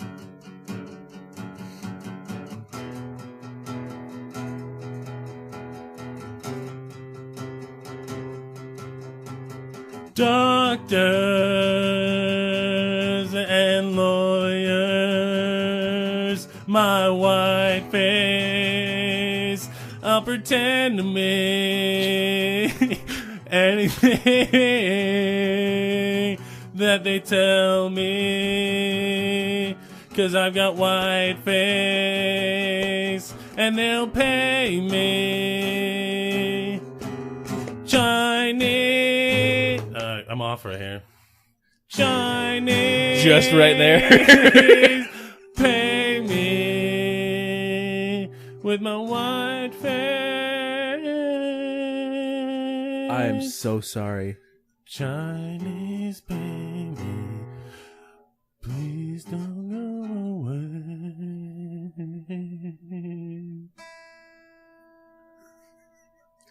You know what? That last note brought it back around. That did it. So. I mean, you were losing me a little bit. Dude, the problem is that I'm not very good. I'm not very good at playing the guitar and singing, especially when I don't know what I'm doing at that song. So, Chinese. I have to ask you to elaborate maybe a little bit there on what the fuck that was all about. Well, I'm glad you asked. I watched the documentary, and it blew my fucking mind. And what it was, I've been listening to myself say that, like, it blew my fucking mind, and I don't like it, so I'm going to stop saying it. I watched this documentary, and essentially, you can go to excuse you, not in the tier. Think of China having like tier 1, tier 2, tier 3 cities, like Shanghai being a tier 1 city, where it's like it's pretty westernized, so they're not Beijing. really but the tier 2 cities, which I don't have an example for, I'm sorry, because I'm a piece of shit podcast host. But basically, the tier 2 cities, the Sichuan, I don't province, know, sure. area, city. Anyways, they still really love Western culture, and Western culture, technically, really being white, of course they do, means that Everyone you have does. money, or white culture means you have money in those areas. So what happens is you can basically go to fucking these cities in China and make a living, not just like being a model and you have to be attractive, but just being a white person, because they'll just put you up. There's a fucking guy that pretends to be you. It's in your head, isn't it? It is. He's rocking it out. He's like, China, fucking pay me. That's exactly what I was saying, because man. my white face won't let me pretending. Okay. We should stop. Fucking doctor! I love it! Okay. No. But dude, if these people make it through here, they're champs. I'm putting the guitar down.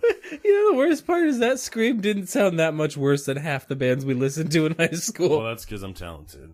Obviously not. That's what it is, yes. Yeah, obviously I'm not talented. All right. But anyways, we're going to put the guitar away for the night. No, I put it away. So what I was saying, though, is that there's this guy, and there's multiple guys, but this guy was the main part of the documentary. And basically his job is to pretend to be a doctor in these Chinese cities and go to conventions. And when they introduce him with a resume that sounds damned impressive. And it's all fake. And this dude is just literally, they're like, the guy that's interviewing the basically, or the narrator, or the guy who's part of the interview. Moderator. Yeah. Well, or interviewer. Yeah, whatever. the interviewer. He goes, don't you feel like morally wrong? I mean, because imagine going to a convention and there's 29 super smart Chinese doctors, and then you're a white doctor and you're not even a doctor. You're just a white. Yeah. You're not a white doctor. You're just a white guy. You're just a white guy, and literally, you watch this documentary, and fucking, I hate when I say literally also, but you watch this documentary. Don't figuratively watch it. That's going to get you nowhere. Technically, it might not. It might not get you nowhere. Who knows? But anyway, so these really smart actual doctors, Chinese doctors, are talking, and nobody in the convention is really paying attention. The one fake white doctor comes up, and everyone pays attention, starts taking notes, and he basically says, yeah, well, you know, there's a lot of things going on in the field of oncology right now, and we're going to work towards those things, and they're going to tell you about how we're going to work towards that stuff, and I just wanted to say thank you for your time. Do you know why? Because they don't speak English. So he didn't really have to say anything. They just needed a white doctor up there so that they could be like, oh no, Mr. White Man, this must be an important, like, I'm not saying in a racist way, I'm saying literally, no, seriously. I know, but that accent was... I know, that was fucked up, I'm sorry. It was but wonderful. I mean, no, please do it again. That's literally how they think in those cities, or in these areas of China. They literally think like, holy shit, a white man must mean you're wealthy. Like, you can be a fake doctor, make a living as a doctor. You just go to these temp agencies basically, but instead of construction work in China, you just get to like pretend to be an astronaut today, and like tomorrow I'm gonna pretend to be a surgeon, and like they're gonna all pay me, and the Chinese people don't know what I'm saying because they all speak Chinese, or Mandarin, excuse me, and fucking I speak English, and all I have to do is read or remember what these people are. You know, they just hire you as a representative. The messed up thing is, if you think about it, they could probably pull that off here too, though. I mean, well, yeah. If you had like some Russian, but nobody's offering to rent me, and I'm just saying That's they're offering to rent me there. That's all I'm saying. I think that's really what we need to get fucking into more, is the fact that they're paying rent us for a white face and pay us the wealthy fucking Chinese. Apparently taking away the guitar was not enough. I just like saying Chinese instead of Chinese. I didn't even notice you the were whole saying time that. I didn't say the S. You racist asshole.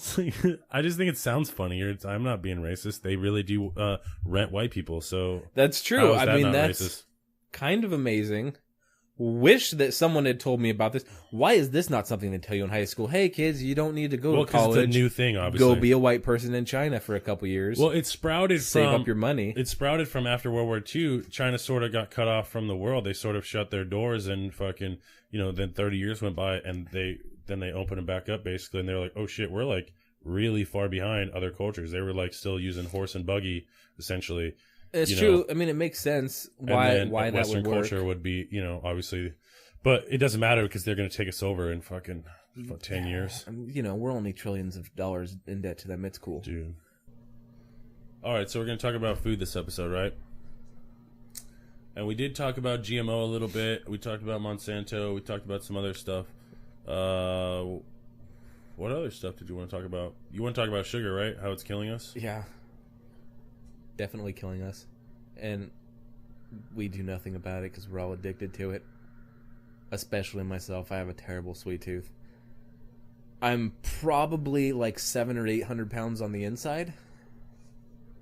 I don't know if you've ever heard the term skinny fat. That would be me, only I'm starting to just turn into fat. So you're like 80% fat. Need to get on that diet. Just my internal organs and everything are probably like 50% fat by now. My heart's probably just covered in a nice thick layer of thick, juicy, just gooey yellow fat. Meaty fat stick. Basically what I'm saying is if you chop me up and you threw me on a grill, I'd make some damn good steaks. I don't think you would. My marbling has got to be intense. Well, you know that that marbling is actually a production? No.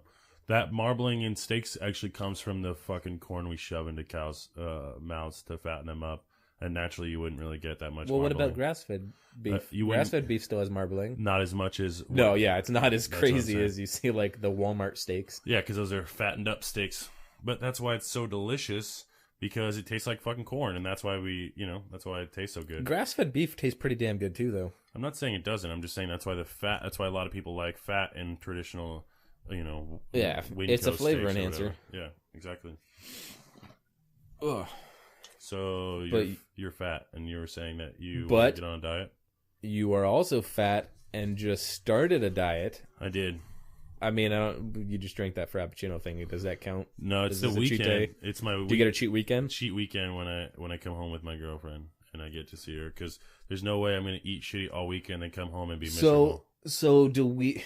I don't eat when shitty. When you say eat shitty, you mean eat healthy, right? I mean, fucking, like you said, we all love sugar, and fucking sugar's a drug, and so is fucking carbs are a drug, and and when you cut out those things, your body craves them. I know you just recently started your diet this week, and I would like to start mine. Mine will be a little bit different, but we'll be able to maybe help each other stay on track a little bit. I'm not going to help you at all because you're a piece of fucking shit, and you just argued with me, and these people don't even know that you argued with me, but we went on for fucking 65, it takes two to argue. 45 goddamn minutes. 65, 45 goddamn minutes? Was it really 45 minutes? No. It didn't feel that long. Dude, it was at least 30 minutes. That's almost 45 minutes anyway. That's still pretty long. Yeah.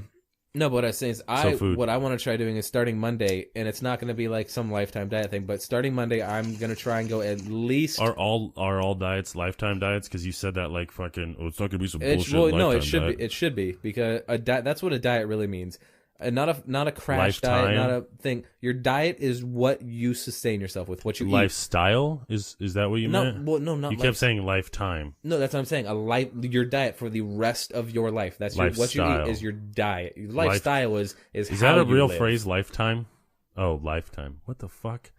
For some reason, when you said it, I kept thinking like I was thinking the network, and then I was thinking, oh, like a bitchy diet. Like these are the diets. That's why I was confused. I was like, what do you not get about lifetime? I just mean your whole life. Because I still think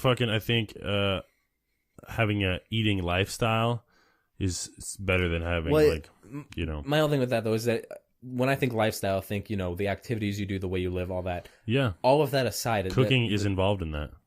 That's true, but even if you're not going to cook at home, because we live in America, and I don't want to say most, a lot of people don't know how to cook really, unless it's cooking something shitty that they're throwing in the microwave oven anyway. But my goal is When did they combine those two? Microwave oven? Yeah. It was like, well, isn't that just, the microwave was originally called a microwave oven because it's an oven that uses microwaves. Is it an oven though? Well, what's the definition of an oven? How do you a box that heats shit up? I don't know. I mean, that seems like something that we should know. Fucking. I just go by my definition right there. I live by that, and it's gotten me by so far. Okay, so you were saying that stuff from the microwave oven isn't as good for us as eating at home. What were you saying? I was saying that. You were talking about people cooking being the lifestyle, and I was saying take that aside because I think we need to have people able to eat healthy without having to cook for themselves because many people just don't cook for themselves. A lot of people don't know how to cook for themselves, for themselves outside of just using a microwave or throwing something on the stove. Wow. So I didn't mean to cut you off, but I looked up the definition of oven. Does it say a box that heats shit up? A number 1 is an enclosed compartment, as in a kitchen for cooking and heating food. Boom, box that heats shit up. Okay, wait. Number 2, a cremation chamber in a Nazi concentration camp. Wow, that's... Like, just went to there. They didn't even, like, that throw in... escalated quickly. Yeah, they didn't even throw where's in... the internet meme for that? Dude, they didn't even throw in fucking something 3 or 4 and then, like, throw in the Nazis. No, like, when you pull a like, blanket over your head and fart.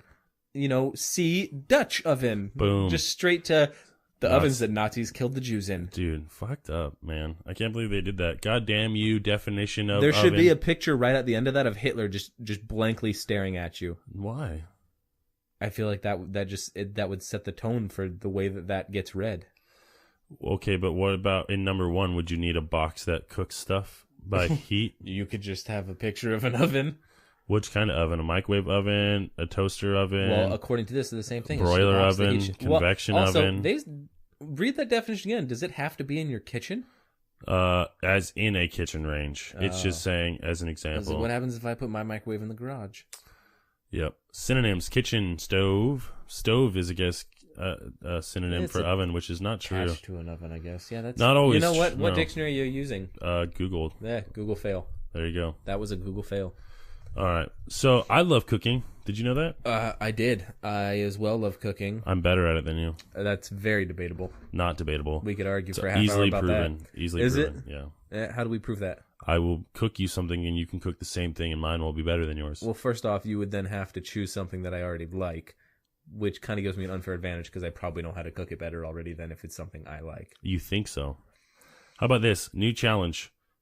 I feel like we need. You'll give me something. An impartial third party judge. You'll tell me something you like to eat, and on the fucking realistic side, I'll make it. And if you like it, then you have to fucking check my oil. Just kidding. On my car. I mean, in my bottle. I mean, damn it. Back to this. Yeah. So you really want a finger in your ass, dude. Katie had me thinking about it earlier. I was all excited. I got a little taste. And oh, did you? Did you get a little taste of it? It's been 5 days since fucking.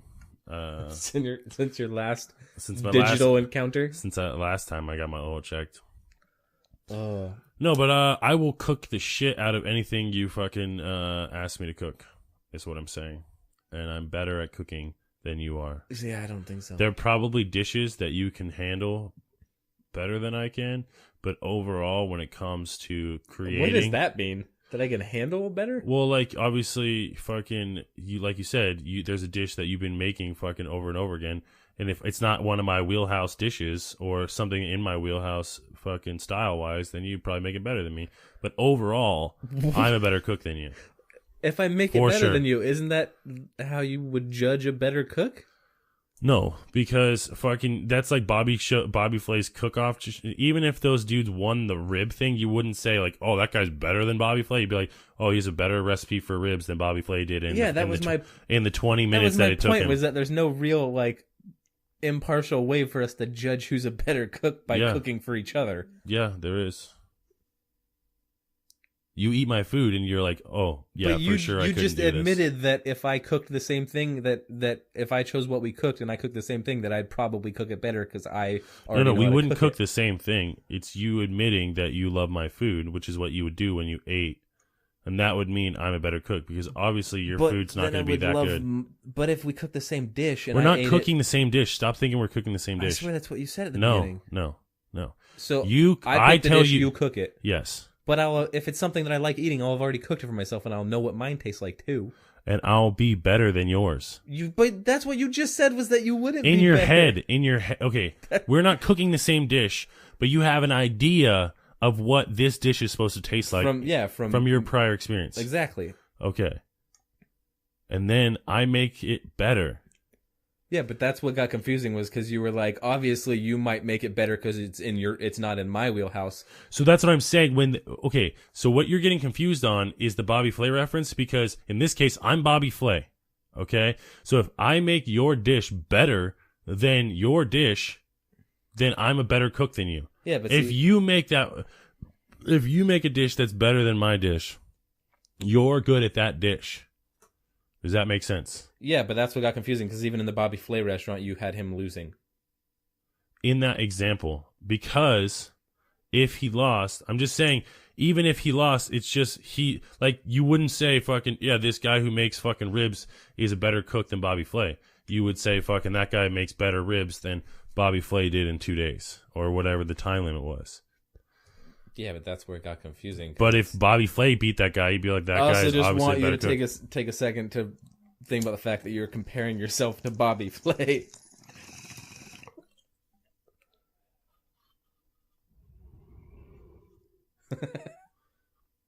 I am Bobby Flay. I feel like you need to go a little bit deeper.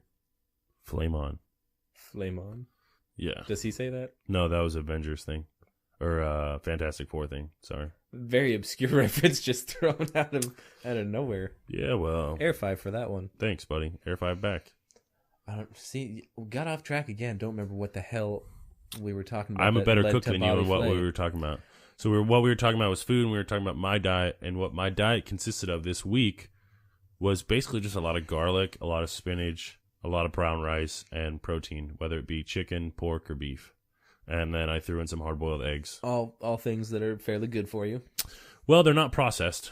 Well, I mean, one could argue they're all processed. But because a process is compared involved. to a bag of potato chips. Exactly. Or fucking even just compared to a protein bar.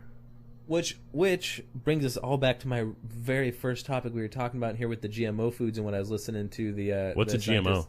Genetically modified organism. Thanks for clarifying that. That. What brings it back to that was what this guy was talking about on the Joe Rogan podcast, and what I thought was interesting, where I think Joe did not quite bring up all the points I would have liked to hear him talk about, was that he really was only talking about basically genetically modified organisms that we're using as whole foods. He's talking about fruits and vegetables that people would be eating. He wasn't talking about fruits and vegetables that would be being overly processed and shoved into other things and turned into a potato chip, and the effects that it would, have on the mass nutrition from that aspect. Yeah, obviously, if you're making genetically modified tomatoes and you're just eating whole tomatoes in comparison to people eating organic potato chips, you're obviously going to have a better nutritional intake from that tomato. That should just, stand to reason. The big problem with diet in this country and around the world is the fact that we are just eating massively over-processed foods, and we're eating it as the majority of our nutritional intake. And that you don't even need to know the science behind that to know that, for that to sound bad. Well, you know what else sounds bad? I don't. Did you know that 10, 15 years ago, they didn't even know that children could get diabetes? Was it only 10, 15 years ago? Yeah. Well, that's type right. 2, it was adult onset diabetes. Diabetes. Right. Type 2 diabetes. There were like 0 cases of juvenile diabetes as of like 1995. Yes, it wasn't it prior to like it wasn't prior to like the late 90s. I can remember as a kid hearing the term adult onset diabetes even. Do you know why? That's in our lifetime. Do you know why? Sugar. Sugar is in everything. It literally... maybe not literally everything. It's not in my water, but it's in near everything. Dude, it's literally in everything. You know what? It's actually in some water with all the electrolytes added in. Yep. That's what electrolytes are: salt and sugar. Yeah, and it's crazy, and we get pumped. As I take a sip of my sweet Rockstar. Yeah, dude. I was going to say, horrible. Look around this table. We've got Gatorade. We've got Starbucks. Okay, wait. Time out, Rockstar. This is what I wanted to say, and we totally jumped around when talking about the diet. Is you have your diet. What I really want to start doing, and you can hold me to it.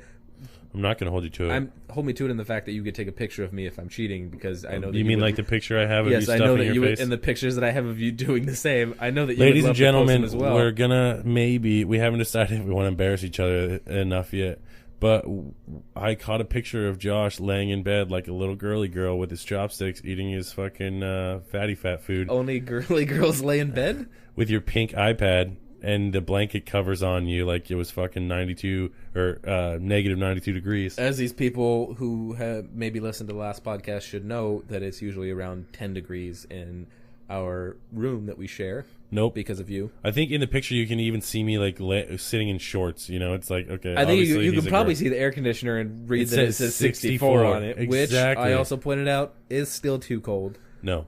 Didn't we discuss last episode that it was in the perfect range? It was at the very bottom of the perfect range. Okay, but that's only if you think... that's the perfect range for you. That's only if you think that fucking that room could actually get down to 64 degrees. And if you do think that, I should find another co-host. Because you, my friend, are an because idiot. I'm pretty sure that it could get down to that. I'm not saying it's always at no, that. but to say never. That it can't. It never has when we've had it running. The problem is that you think when I turn the fan on in the middle of the night at 2 a.m. when the cold air from outside is blowing, that's the same thing as the AC. So the problem with that isn't the temperature. Blows. The problem with that is the fact that it's just blowing air in there, and it's already fairly cold, but you're just blowing air in from outside, which just dries out your sinuses because it's air blowing on us. Nope, I don't agree. Especially since you normally have that thing pointed at me. No, I have it pointed at me when we go to bed. Yep, you made me go there and say that. It sounded weird. It did. We don't share a bed. Just want to throw that out there. What were you talking about? Before you cut me off again. Dude. Let's talk about the fact that starting Monday morning, or I guess starting tomorrow at midnight, I'm going to do my very best, and I think I can manage it, to completely cut sugar out of my diet for at least 2 weeks. 10 days maybe? 14 days. Yeah, I don't think you're going to be able to prolong that. I've only done the longest I've ever done is 7 days. Here's the thing: I don't believe in cleanses because it's not even a cleanse. It is a cleanse because it's not going to be something that's sustainable. That's the only thing that I have a problem with. That's sustainable. No, it's not. Yeah, it is. For 14 days, it is. But cutting out sugar. Do you know what that was a big part of what we were going to talk about before? Listen to me. We just never got to it. Do you know how much sugar you actually need in your diet to live? Like 8 grams. Honestly, I don't even think it's that much. It's 8.3 grams. If you look at per day. That, which is why it's so funny. I look at this now, and I had never noticed it before. Watching this documentary, and then a couple other documentaries that I subsequently watched. It says no percentage. They have no percentage for the sugar. Mm-hmm. That's because they can't agree on how much you actually need. And what's the standard set by the World Health Organization, a subset of the United Nations that runs that and usually sets those standards, the standard that they set is less than half of what the United States has said should be your daily sugar intake. And the World Health Organization even set it on the higher end of what it should be. We don't need that much sugar in our diet to live at all. And those sugars that you're getting, you could, when I say cut out sugar, obviously I can't cut out all sugar because there's sugar in vegetables. There's sugar. If you eat a carrot, you're getting sugar. What I'm saying is I'm cutting out all refined sugars, drinking absolutely nothing but water and black coffee and tea, but I honestly don't like tea, so that's probably not going to happen. And I'm not. I mean, just for this 2 weeks, I'm not going to be eating any fruit. I wouldn't suggest cutting fruit out of your diet for the rest of your life. I'm cutting out for these 2 weeks because I want to get as much of the sugar out of my diet as I can, just to see what the actual effects on my body are. Okay, so how are you going to do that? By not eating any sugar. Okay, but sugar's in everything. A very, very minute amount, though. What are you going to eat? You're making it sound like fucking... Vegetables, meat, for the most part. Okay. Select grain, maybe some brown... I really don't like rice, which sucks when you try and go on like a low-carb diet or anything, and you do the brown rice. The only way I like rice is if you cover it in something that has sugar in it. Oh, I love brown rice. Although quinoa's not too bad. I can handle... Superfood. Can handle some beans, some black beans, some pinto beans. Cannot stand kidney beans. I like red kidney beans. Did you know that black beans are actually soy beans? Did you know that 93% of all soy is GMO? Is it that high of a percent? Yeah. Well, isn't it just like some of the other foods we have, though, where it's like tomatoes now and bananas? Basically every tomato and banana you get is, in some way, it's GMO. Well, that's what I'm saying. 93% of all soy is GMO. It's resistant to Roundup, so that they can spray the field down, kill all to kill all the fucking plants and weeds that surround the soy and then the soy.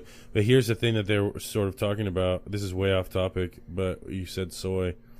there's no long-term studies on what the health effects of eating soy that has been glazed in Roundup for humans. Well, or any product for that matter. Well, yeah, but they use glyphosate Roundup for huge. Like, it's a fucking. Guess who produces Roundup, by the way? Well, Roundup specifically. Like, who owns Roundup? I'm gonna say Monsanto. It is. Do they actually own Roundup though? Yeah. Because I know Roundup's the main brand of it, but they other own the company, and they I mean, that's their chemical to fucking so that they can produce their fucking crop. That's where it started. Yeah, but didn't Roundup, the patent on it expired, and instead of re-upping the patent, other companies now produce it. It's just not called Roundup, but it's the same chemical. Yeah, but I'm saying Roundup. I know, that's what I just meant. I didn't know if you meant like they own the company Roundup or they own like the. But originally it was the same fucking chemical. Yeah. So they did own it at the same time. It's and that's one of the things that was also talked about, is they were saying that there has been extensive testing, which all these things, it's real hard to back up when I haven't seen any of the testing myself, and I don't really know where to find it. I have been looking up some of it, and I'm trying to find as much as I can. I didn't find anything that goes to either side of the argument with the Roundup that actually proves whether it's safe or not safe for human consumption. But they're saying that because there's no long term test. Well, and even without the long term test, the short term test they're talking about, I've never seen the results of, because they were saying that they have extensively tested whether or not it was safe for people to ingest the amount, like the parts per million of the Roundup chemicals, and whether it had negative effects or not. And I haven't seen any of those tests. I couldn't find any online that seemed like legitimate results of them testing on not just people but on animal testing, where there was really any evidence pointing to either side of that, whether or not it was safe for consumption of just the chemical alone itself. That, I mean, the one test that I found... you wouldn't want to consume the... Well, obviously not, but I'm just saying, just for We're not advising you go out and drink for health Roundup. reasons, but basically what they're saying is that you could do that. To the amount of Roundup that you could possibly get off of your food from eating these things, they're saying it would be safe to just drink that amount. It wouldn't have effects on you.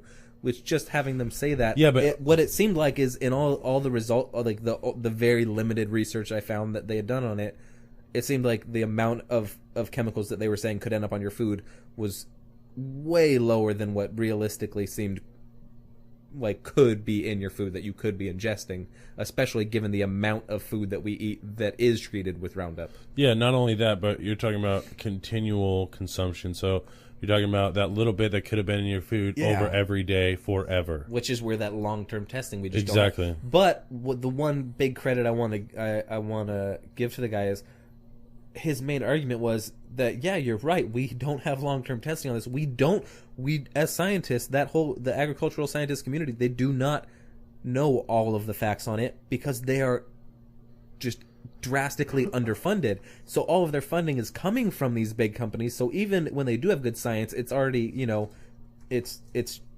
overshadowed by the evil, air quotes, evil corporation that they're being funded by. It's hard, especially when we have so many other flawed, corrupt companies and organizations in this world.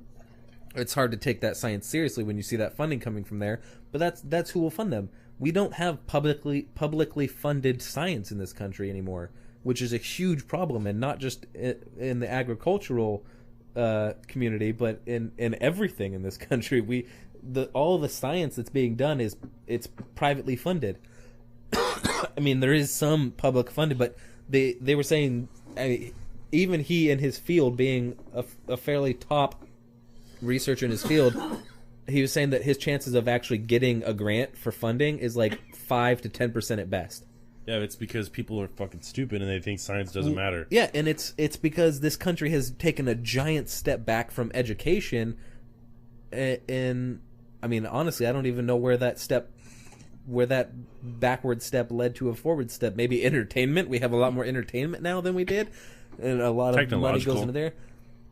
Well, but even then, that goes into science. I mean, a great deal of the technology now came from things like NASA's programs, which were publicly funded, and we just don't have that the same way that we did, which is a huge problem. And it's not.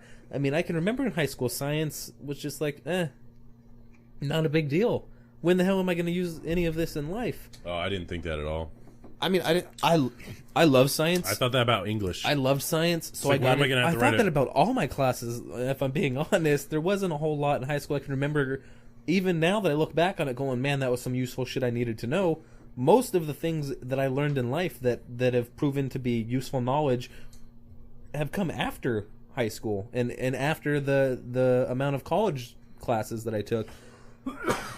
And a lot of the stuff I've learned has gone to show that a lot of what I learned in high school was wrong. Mostly the stuff you learned in the last 2 months. Well, the last 2 months has definitely been educational. Boom. Hey, did you know? Just kidding. You know what has a longer and proven let me rephrase that. Before we get into it, let's just say I'm sorry because I feel we've probably started a bunch of rants in this episode that we never actually finished. So if that is what's happening, because I'm sure we'll hear it when we listen to this after it's edited, forgive us, it's late, and Stop doing that every week. well, then every week we should stop starting a topic and not finishing it. Like, we start a conversation and then go off into something else. Have you and not, never come back to it? Have you not met us? I have. They haven't. I know, but they're literally getting to they're literally getting to see like what it's like when we have conversations, because it goes off to nowhere and then we're like, all right. I know. I hope that they are learning to go into it expecting that, not to get a complete thought. Think of it more as inspiration to go finish. I think at this looking it point, up yourself. I think at this point they know what the show's about. So, like you were saying, like I was saying, there's no long-term studies on the effects of GMO. But do you know what they do have long-term studies on? What? Sugar. Yeah. And it's killing us. Literally, it's killing us. What did you learn? We both watched the same documentary. Let's just say we watched Fed Up. What did you learn from at least that documentary? And what are some of the pointers that you sort of hung on to in that movie? Well, a couple of the main things that I learned, and not even just, like, not necessarily big things, but one, the fact that sugar's not even labeled as a percentage for the daily value on foods and drinks. I've honestly never noticed that, and that's kind of sad because I do look at labels a lot of the time, and that's just something that's never kind of popped in my mind. Because usually I'll look at sugars and I'll just be like, oh, that's got a lot, I don't want it, or oh, that's not that bad, it's fine. But that's because my standard of what's a lot and what's not that bad is completely warped by all the information that we've been fed about sugar. Also, the fact that the United States government basically doesn't give a shit about the food that people are eating here. It's true. And that we are doing a huge disservice to our kids with the shit that we feed them, and the fact that most of this terrible food is marketed directly to them. I mean, nothing could be worse than like juice and soda and the sugary cereals. You see all the marketing for that. It's absolutely directed at kids. I could remember being a kid and like the toy in the box of cereal was like, I wanted that more than the cereal, so that's why we got the cereal. No, I agree. And the other thing, I think it's sort of the shitty part of that as well. Not only the advertising, but the false I guess the false advertising, the false facts that have been spread. like you know, things being fat free being better for you. Yeah, which has been proven. Yes, I know that it's hard for people to understand out there, but if you take fat out of something, it tastes horrible. So guess what they do? They double or triple the sugar content. And then it tastes good because we love sugar, and sugar is crack, and fucking put sugar in anything after you take out the fat. It still tastes pretty good. There's no fat, except when you're jamming your system with this overabundance of sugar, then you start producing insulin, which then converts that into fat. Excuse me. Produces that, it turns that sugar into fat. Yeah. But not just fat that is being stored, stored in your body. Which was another big point. Learning that is, I knew that sugar was turning fat and whatnot, and the insulin levels, I knew that was the process. I had no idea that childhood diabetes didn't exist. It's recently, within the last few decades. I think 15. I think it's like 2000. 95 to 2000. I do know that mid 90s at the latest. There was zero cases. Okay, this is... I don't know specifically what time. Somewhere in the 95 to 2000 range. 2013, 57,000 cases of juvenile diabetes. It's not just in juvenile diabetes anymore, but isn't it like overall the percentage diabetes is like 1 in every 5 people will get or has diabetes. Yeah, and the statistic is projected to go up to 1 in 3. Yeah, that's in the next 10 to 15 insane. years. Yeah, 1 in 3. Yeah, I have a fiance and a son. Yeah, that's 3 right there. One of us statistically will have get diabetes. Yeah. And I hate to say it, it's probably me. I was gonna say there's a good chance it's me. Well, yeah, I was gonna say your kid most likely, just because not because you wouldn't be a good parent, but only because the food industry is going in that direction already. Yeah, food industry. I try my hardest to not to give him the same kind of shit, and I actually grew up eating healthy food right around until the time when I could make started choosing what food to eat. Exactly, and that's what's gonna happen. And at that point, what. It's like, fuck, man, you got Halloween. You have 1 year of Halloween, and you taste that candy. It's like putting a needle in your vein, and that rush you're chasing for the rest of your life, dude. Not just fucking candy. I mean, chips and fucking yogurt, junk food, and everything. I mean, that's literally everything is full of sugar. I feel like our definition of junk food has been warped into like just specific little categories. In America, junk food is basically just food. No, junk food is basically just sugar. That's what I'm saying. Like, you could just our eat food raw here sugar. It is junk food. We think of junk food as like, oh, that bag of chips. Oh, that ice cream or that soda. That's junk food. If you're going to a restaurant and getting a burger, if you're ordering a pizza, that's all junk food. That is junk food. Do you know in some states they actually got a bill passed that they could keep pizza in the lunchroom because the sauce was considered a vegetable? That's ridiculous. So they're able, because this is sugar and everything has their own lobbyists, right? And so and the big companies, Coca-Cola, Pepsi, fucking Kellogg, they all basically have ins with these schools. I mean, that's how they fucking get their pizza served or whatever. And so they've lobbied, and there's several states that are sort of going against this, no GMO in our schools and things like that. But they in some areas it backfired, and basically it was so, opposite of getting healthy. They basically just labeled pizza as a vegetable because it has tomato sauce. Right, which is messed up because tomatoes are not even a vegetable. Yeah, they're a fruit. Because that's America, and we don't give a shit what the truth is. Yep. And tomato sauce is 65% sugar. It's ketchup. It's basically ketchup with a little added tomato. But it's just ketchup with a little added water. And the sad thing is when you take a look at it, you kind of see the root of the problem being, and I know it's a stretch if you look at it that way, but one, lobbyists, huge problem. And I understand that they do have their place, but when you have lobbyists who are just bombarding the politicians with this information, and they're just constantly nonstop. That's what's on their desk. That's every meeting they spend all day listening to this crap, and they're being paid for. I mean, that's who's funding these elections. And I think that's one of the easiest ways that you could maybe not get rid of this problem, but that you could definitely make an impact. Is fucking get rid of career politicians.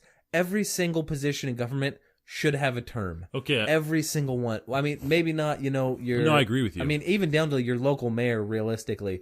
There's no reason we should have a sitting congressman for 35 years. None. I agree. We should have the same terms that a president has.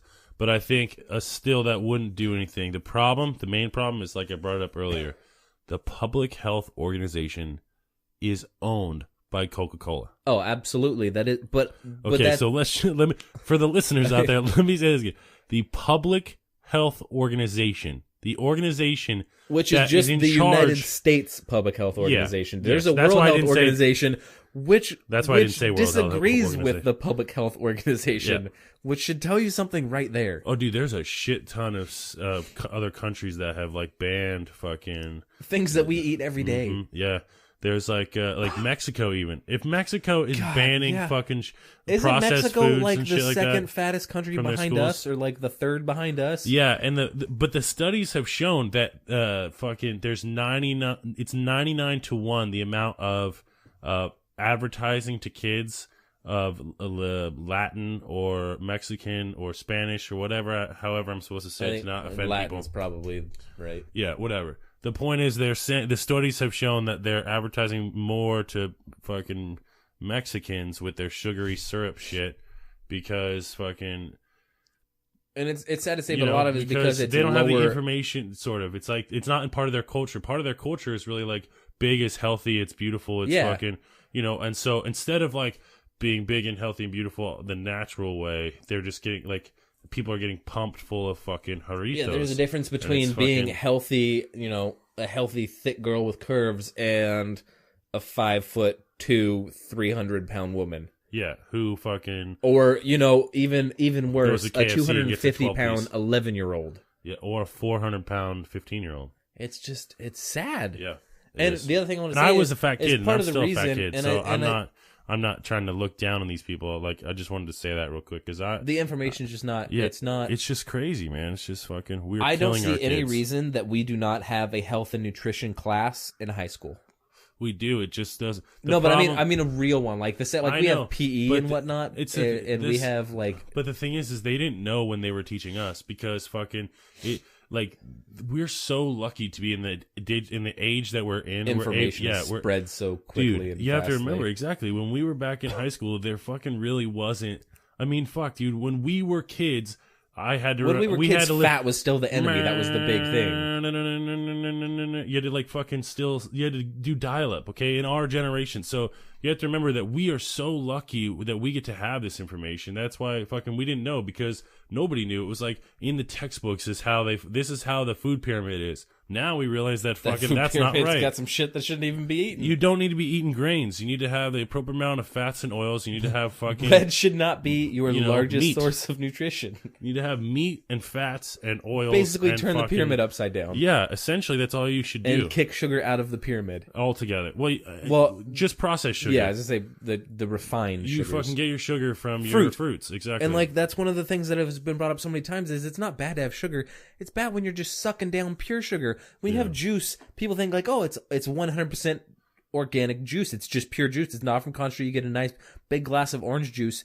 The amount of sugar you're getting from that's just hitting straight into your system is absolutely nothing like eating an equal amount of juice from oranges. You're getting the necessary fiber to process all of that sugar, which, yeah, that would still be terrible for you if you were actually getting that much sugar from fruit because the amount of oranges you're eating's probably still got way too much sugar for your system even with the fiber. But it's the fact that you're sucking out all of the nutritional value and saying, here's the sugar and the stuff that tastes good, drink that. And we're marketing it to people like it's a health food. But that's what I'm saying is, yeah, I understand when we were in high school and when we were kids, a lot of this information just wasn't there. And the bit that it wasn't really public knowledge at all. But the fact that these are things we know now. These aren't things that are like, we're debating it. Sugar's really good for you. You do need to eat this much. And obviously there's no but that's obesity or diabetic problem here. We agree on it, but there's still a huge thing. I mean, fucking 6 months ago, a year ago, people are like, oh, high fructose corn syrup. No, we can't have high fructose corn syrup. Yeah, but we'll have raw sugar or real sugar or fucking any sugar. I love that one. Hey, guess what? It's real sugar. All sugar is bad for you. In forms of processed sugar, whether you say flour, the word real bread. Sugar, whether you say the when word you're eating real bread, you are eating sugar. Yeah, exactly. If you're that having processed sugar, cane sugar in brown crystals is not any better for you than the fucking white bleach sugar or the sugar that comes in fucking whole wheat bread. It's fucking in there. I mean, it might be better for you in some aspects that it doesn't. No, I'm saying it might be better for you in some aspects that when you have like these artificial sweeteners or high fructose corn syrup, they have other effects that aren't necessarily related to sugar, but all the effects that the negative effects that sugar's having and that they have, they're equal. It's not like high fructose corn syrup. The problem is that it's almost like it's concentrated sugar.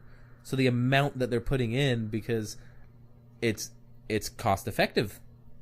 They can use it's subsidized corn. They can use tons of high fructose corn syrup, and they don't have to worry about spending the amount of sugar, which is why we didn't have so much sugar in foods back in the 50s, because we didn't have this massive corn industry being subsidized by the government to produce sugar, and having the sugar companies lobby to have these subsidies continued. Well, there's a lot of difference from 1950 to now, not just that, but yeah. But like I was saying, I think sugar, right? That should be a thing in schools now. They've got the Common Core with their math and science and everything that needs to be taught. I think the physical education in schools these days needs to make big changes. Absolutely needs to make big changes. We're failing kids there. I got an A in PE without ever doing anything physical. But that's the whole thing, is that the exercise isn't the thing. Like, exercise is good. That's what I'm saying. But it's proven to not be the solution. That's what I'm saying. Is PE it's physical education. Physical education isn't just learning to kick a ball.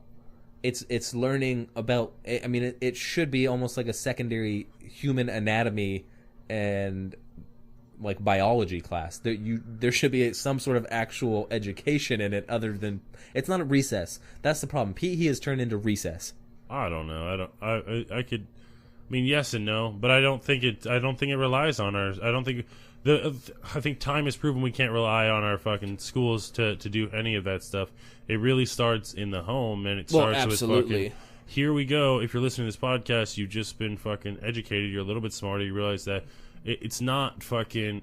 It's not. Yeah, you want to get rid of fucking, too much fat, but it's the sugar. It's fucking carbs. That's what I keep out of my diet. Stop drinking soda. Stop eating bread, dude. I think one fucking Coke is like 6 tablespoons or 6 teaspoons of fucking. It's like sugar. half a can of sugar, dude. It's insane. It's one Coke, and then you're like, oh, that's why I got fat, because I ate Coke or drank Coke every day for 6 months. Or Diet Coke, where you're getting synthesized sugar that has the same effects. No calories, but fucking a shitload of sugar. So all it does is it gives you all the same negative effects as sugar, but it doesn't tell you that you're full, so you actually want more. Yeah, and you just keep eating or drinking, and fucking, it's seriously, this is what I was going to tell you. They did a study with rats that fucking, they gave them the option of cocaine water or sugar water. You told me this in the podcast. I read that. That was like... Yeah, cocaine water, sugar water, and fucking time and time again, they chose the sugar water over the cocaine. Yeah, sugar was more addictive. And this was brain. based off a study they had done before. I think after 3 months, the females were developing tumors. Yeah, and not just that, but they were and that's part of the problem is when you're testing with lab rats, all lab rats they're predisposed to tumors, especially once they had lab rats don't have 2 years is a long life for a lab rat to not already have cancer. I grew up with rats as pets. Actually, 2 years is the life cycle of a lab rat. That's what they were saying. The way they could extrapolate that, I didn't mean to cut you off, but the way that they were saying, what does that attribute to humans? 2 years is a normal lifespan of a lab rat, so they're usually getting these tumors at 1 year, so that's halfway through their life cycle. So they did a study in our life cycle that's around 30 to 40 depending, and that's where they're seeing the largest spike in female breast tumors is in the 30 to 40 year range. And doesn't that sound familiar? Think about all the breast cancer awareness you've heard in the last 5 years, and it's a lot of people younger and younger in their 30s and 40s getting breast cancer that they didn't normally have. And the same with other cancers. Prostate cancer, the average age of prostate cancer has been lowering at just a stupid rate to what it used to be. Yeah, sugar. I can't say for a fact that it is, because I don't know all the science behind it and whatnot. But it should be obvious to anyone that has even looked at a small portion of the research done. Sugar does some bad shit to you. Yeah. And if not causing, drastically increasing the risk of getting cancer is definitely one of those things. Yeah. So the moral of the story basically is don't get the fucking fat free. If you're going to have processed foods, first of all, don't have processed foods. It's okay to eat fucking grains. It's okay to eat... You don't eat a lot of them, but if you're going to get rice, don't get fucking white rice. Get brown rice. If you're going to get beans, don't get beans in a can. Get dry beans. Don't get baked beans. Don't get chili. Get fucking beans and then cook them yourself, okay? I know it sounds like a long process, but people say that fast food is cheaper or whatever, but it's been proven that yes, you might have to take a little bit more time, but you can feed a family of 4 with less money cooking from home Yeah. you can fucking go into that McDonald's. was one of the biggest points taken away from watching that documentary. If you have not, go watch Fed Up. It's on Netflix. We don't have any affiliation to them, but you should watch that documentary. You should make your friends. They should make everyone watch that documentary, even if you disagree with it. Just the points that it brings up and the things that it talks about. It's good to think about. But that's one of the big arguments that even I have used myself is like, it's just so much easier, it's so much cheaper to just go get fast food. And they break it down for you. It's really not. No, you are it's not. spending much more money feeding even just a family of 3 or 2 getting fast food, not even for every meal, just if you were getting it on a One daily meal. basis, Yeah. to what it would cost you to make 3 meals a day for your family. Yep. I mean, that takes away the biggest argument of why we have so much fast food and everything is it's so much more cost effective. It's right there. It's readily available. And that sadly, that is the truth now. It is much more readily available. Especially, that was one of the things I was going to say when you were talking about it being marketed towards ethnic groups more, is when you look at it and, it's a fact. These statistics aren't fake, and it's not like some racial thing. Minorities make up a larger portion of the lower income class. Yeah. And Which we're part of. I'm part of it. So I we're don't not live in talking a green shit. neighborhood or Yeah. anything. I'm Well, below the poverty level. Yeah, half of America makes less than $50,000 a year. Exactly. And when you have a Starbucks on every corner, a McDonald's around every Starbucks, it's there. It's ready for you. I know, it's and real all easy to get. It's all trick too, because value actually makes you think that you're getting a deal, but you're not getting a deal. I know it sounds like you're getting a deal, but think about this real quick, okay? Say you just get one McDouble, right? And that's $1.39 or $1.29, or it used to be. I love that you know the price. Listen, stuff bitch, out I there. fucking got fat. Okay, I had a kid. I got fat. I ate McDonald's. Get off my back. Okay, fucking. But the thing is, you get that one burger, right? It's got pickles. It's got fucking onions. It's got cheese. It's got whatever. It's $1.39. Now, for like $12, you can have fucking 10 of those. Yeah, exactly. And enough you that it comes out to be cheaper. And it's better for you because you take it home, you cook it yourself, you know what you're putting on there, and they're fucking, like, dude, we all know what they're doing in these fast food restaurants. And I don't mean to talk shit about fast food restaurants. That's off the topic. The point is, if you can stay away from processed foods, it's a better idea. And if you're wondering why fucking you are fat, it's not because you're eating fucking stuff with fat in it. It's because you're eating shit with sugar in it. A lot of Everything sugar. that says low fat Means high sugar. It's got more sugar in it. I mean, that was, and I feel so stupid. You didn't know that? No, I knew that, but like fat-free milk. Yeah. Growing up is all we drank. Like that, Yeah. we always got fat, and I would chug some fat-free milk.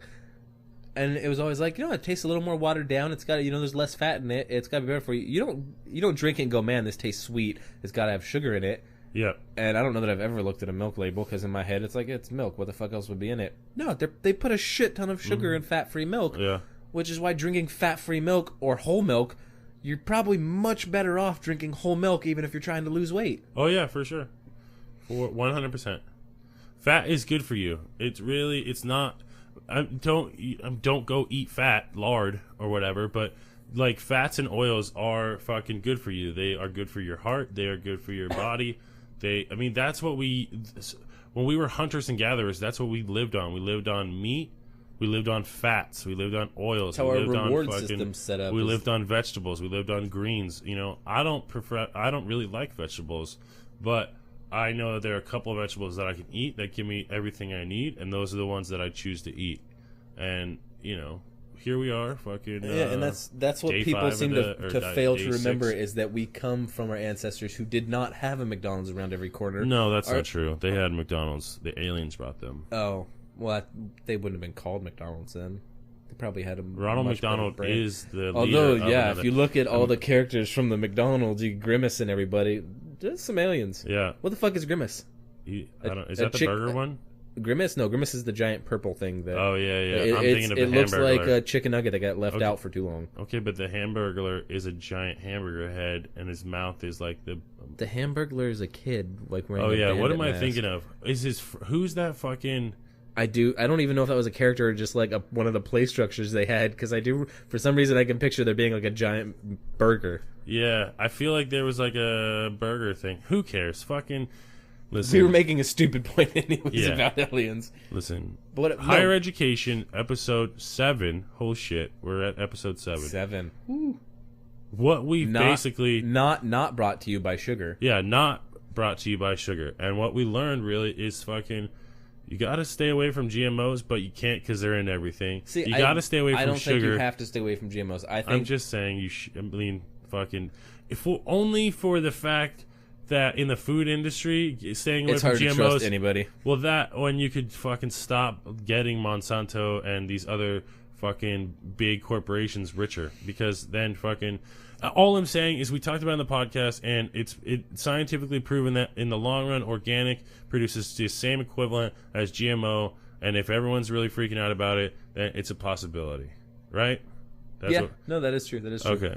The other thing is sugar is fucking bad for us. Yes. But only in the processed form. We can be eating sugar in all of our vegetables. That's why vegetables taste so goddamn good, or fruits and vegetables taste so goddamn good.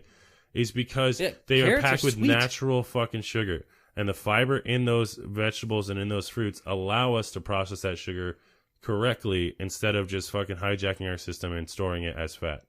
Right? That's what Exactly. That was my big issue with GMOs is, while I do still have plenty of reservations about GMO foods, is I feel like all the hoopla that's been raised, I love that word, hoopla that's been raised about GMOs, that focus needs to turn towards processed foods.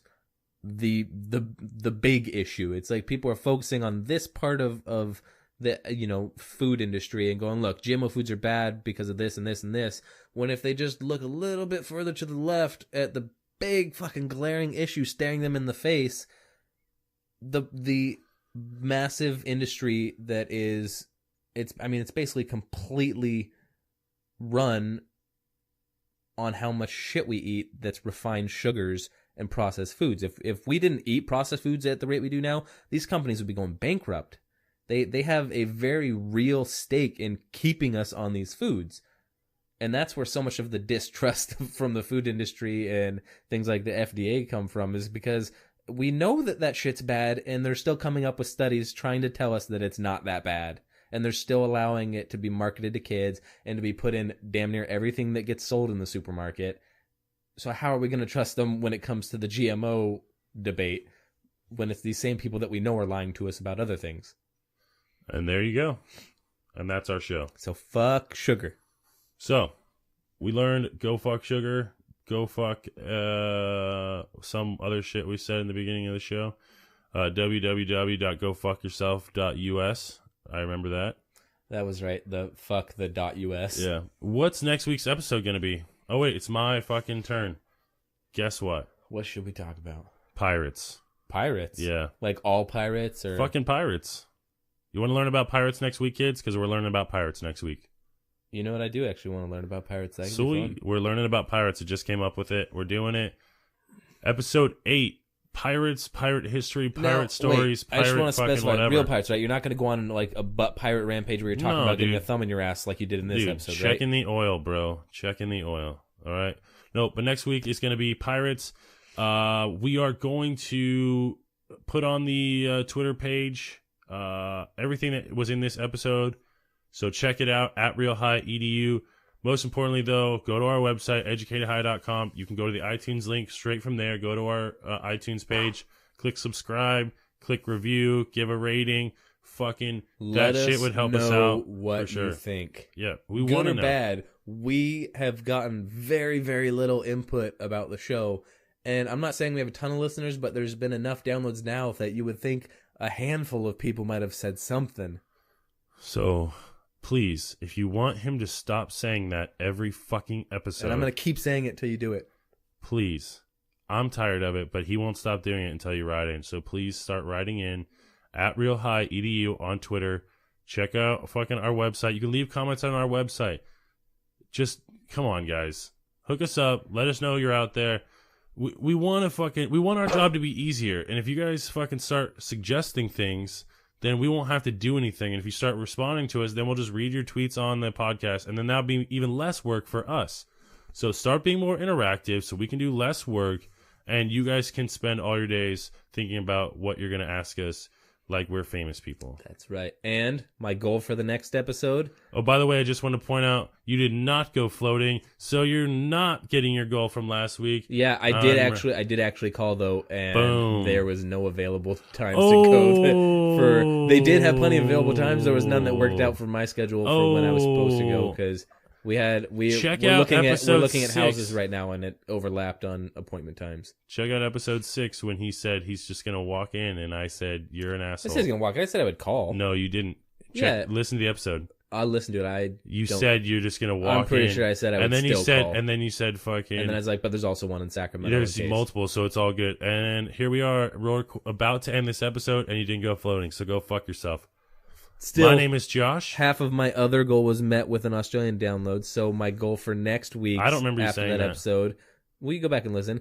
I want to get one download in Ireland. I think that's actually realistic. That's doable. All right, sweet. And I want to get one person to fucking write us on Twitter and say, I'm one of the people that's downloaded your show, and I want to fucking learn this, or I think you guys suck, or whatever. If we can get one person to respond on Twitter, maybe next week we can get one person to write a review. Starting small, just like ethanol. My name is Josh.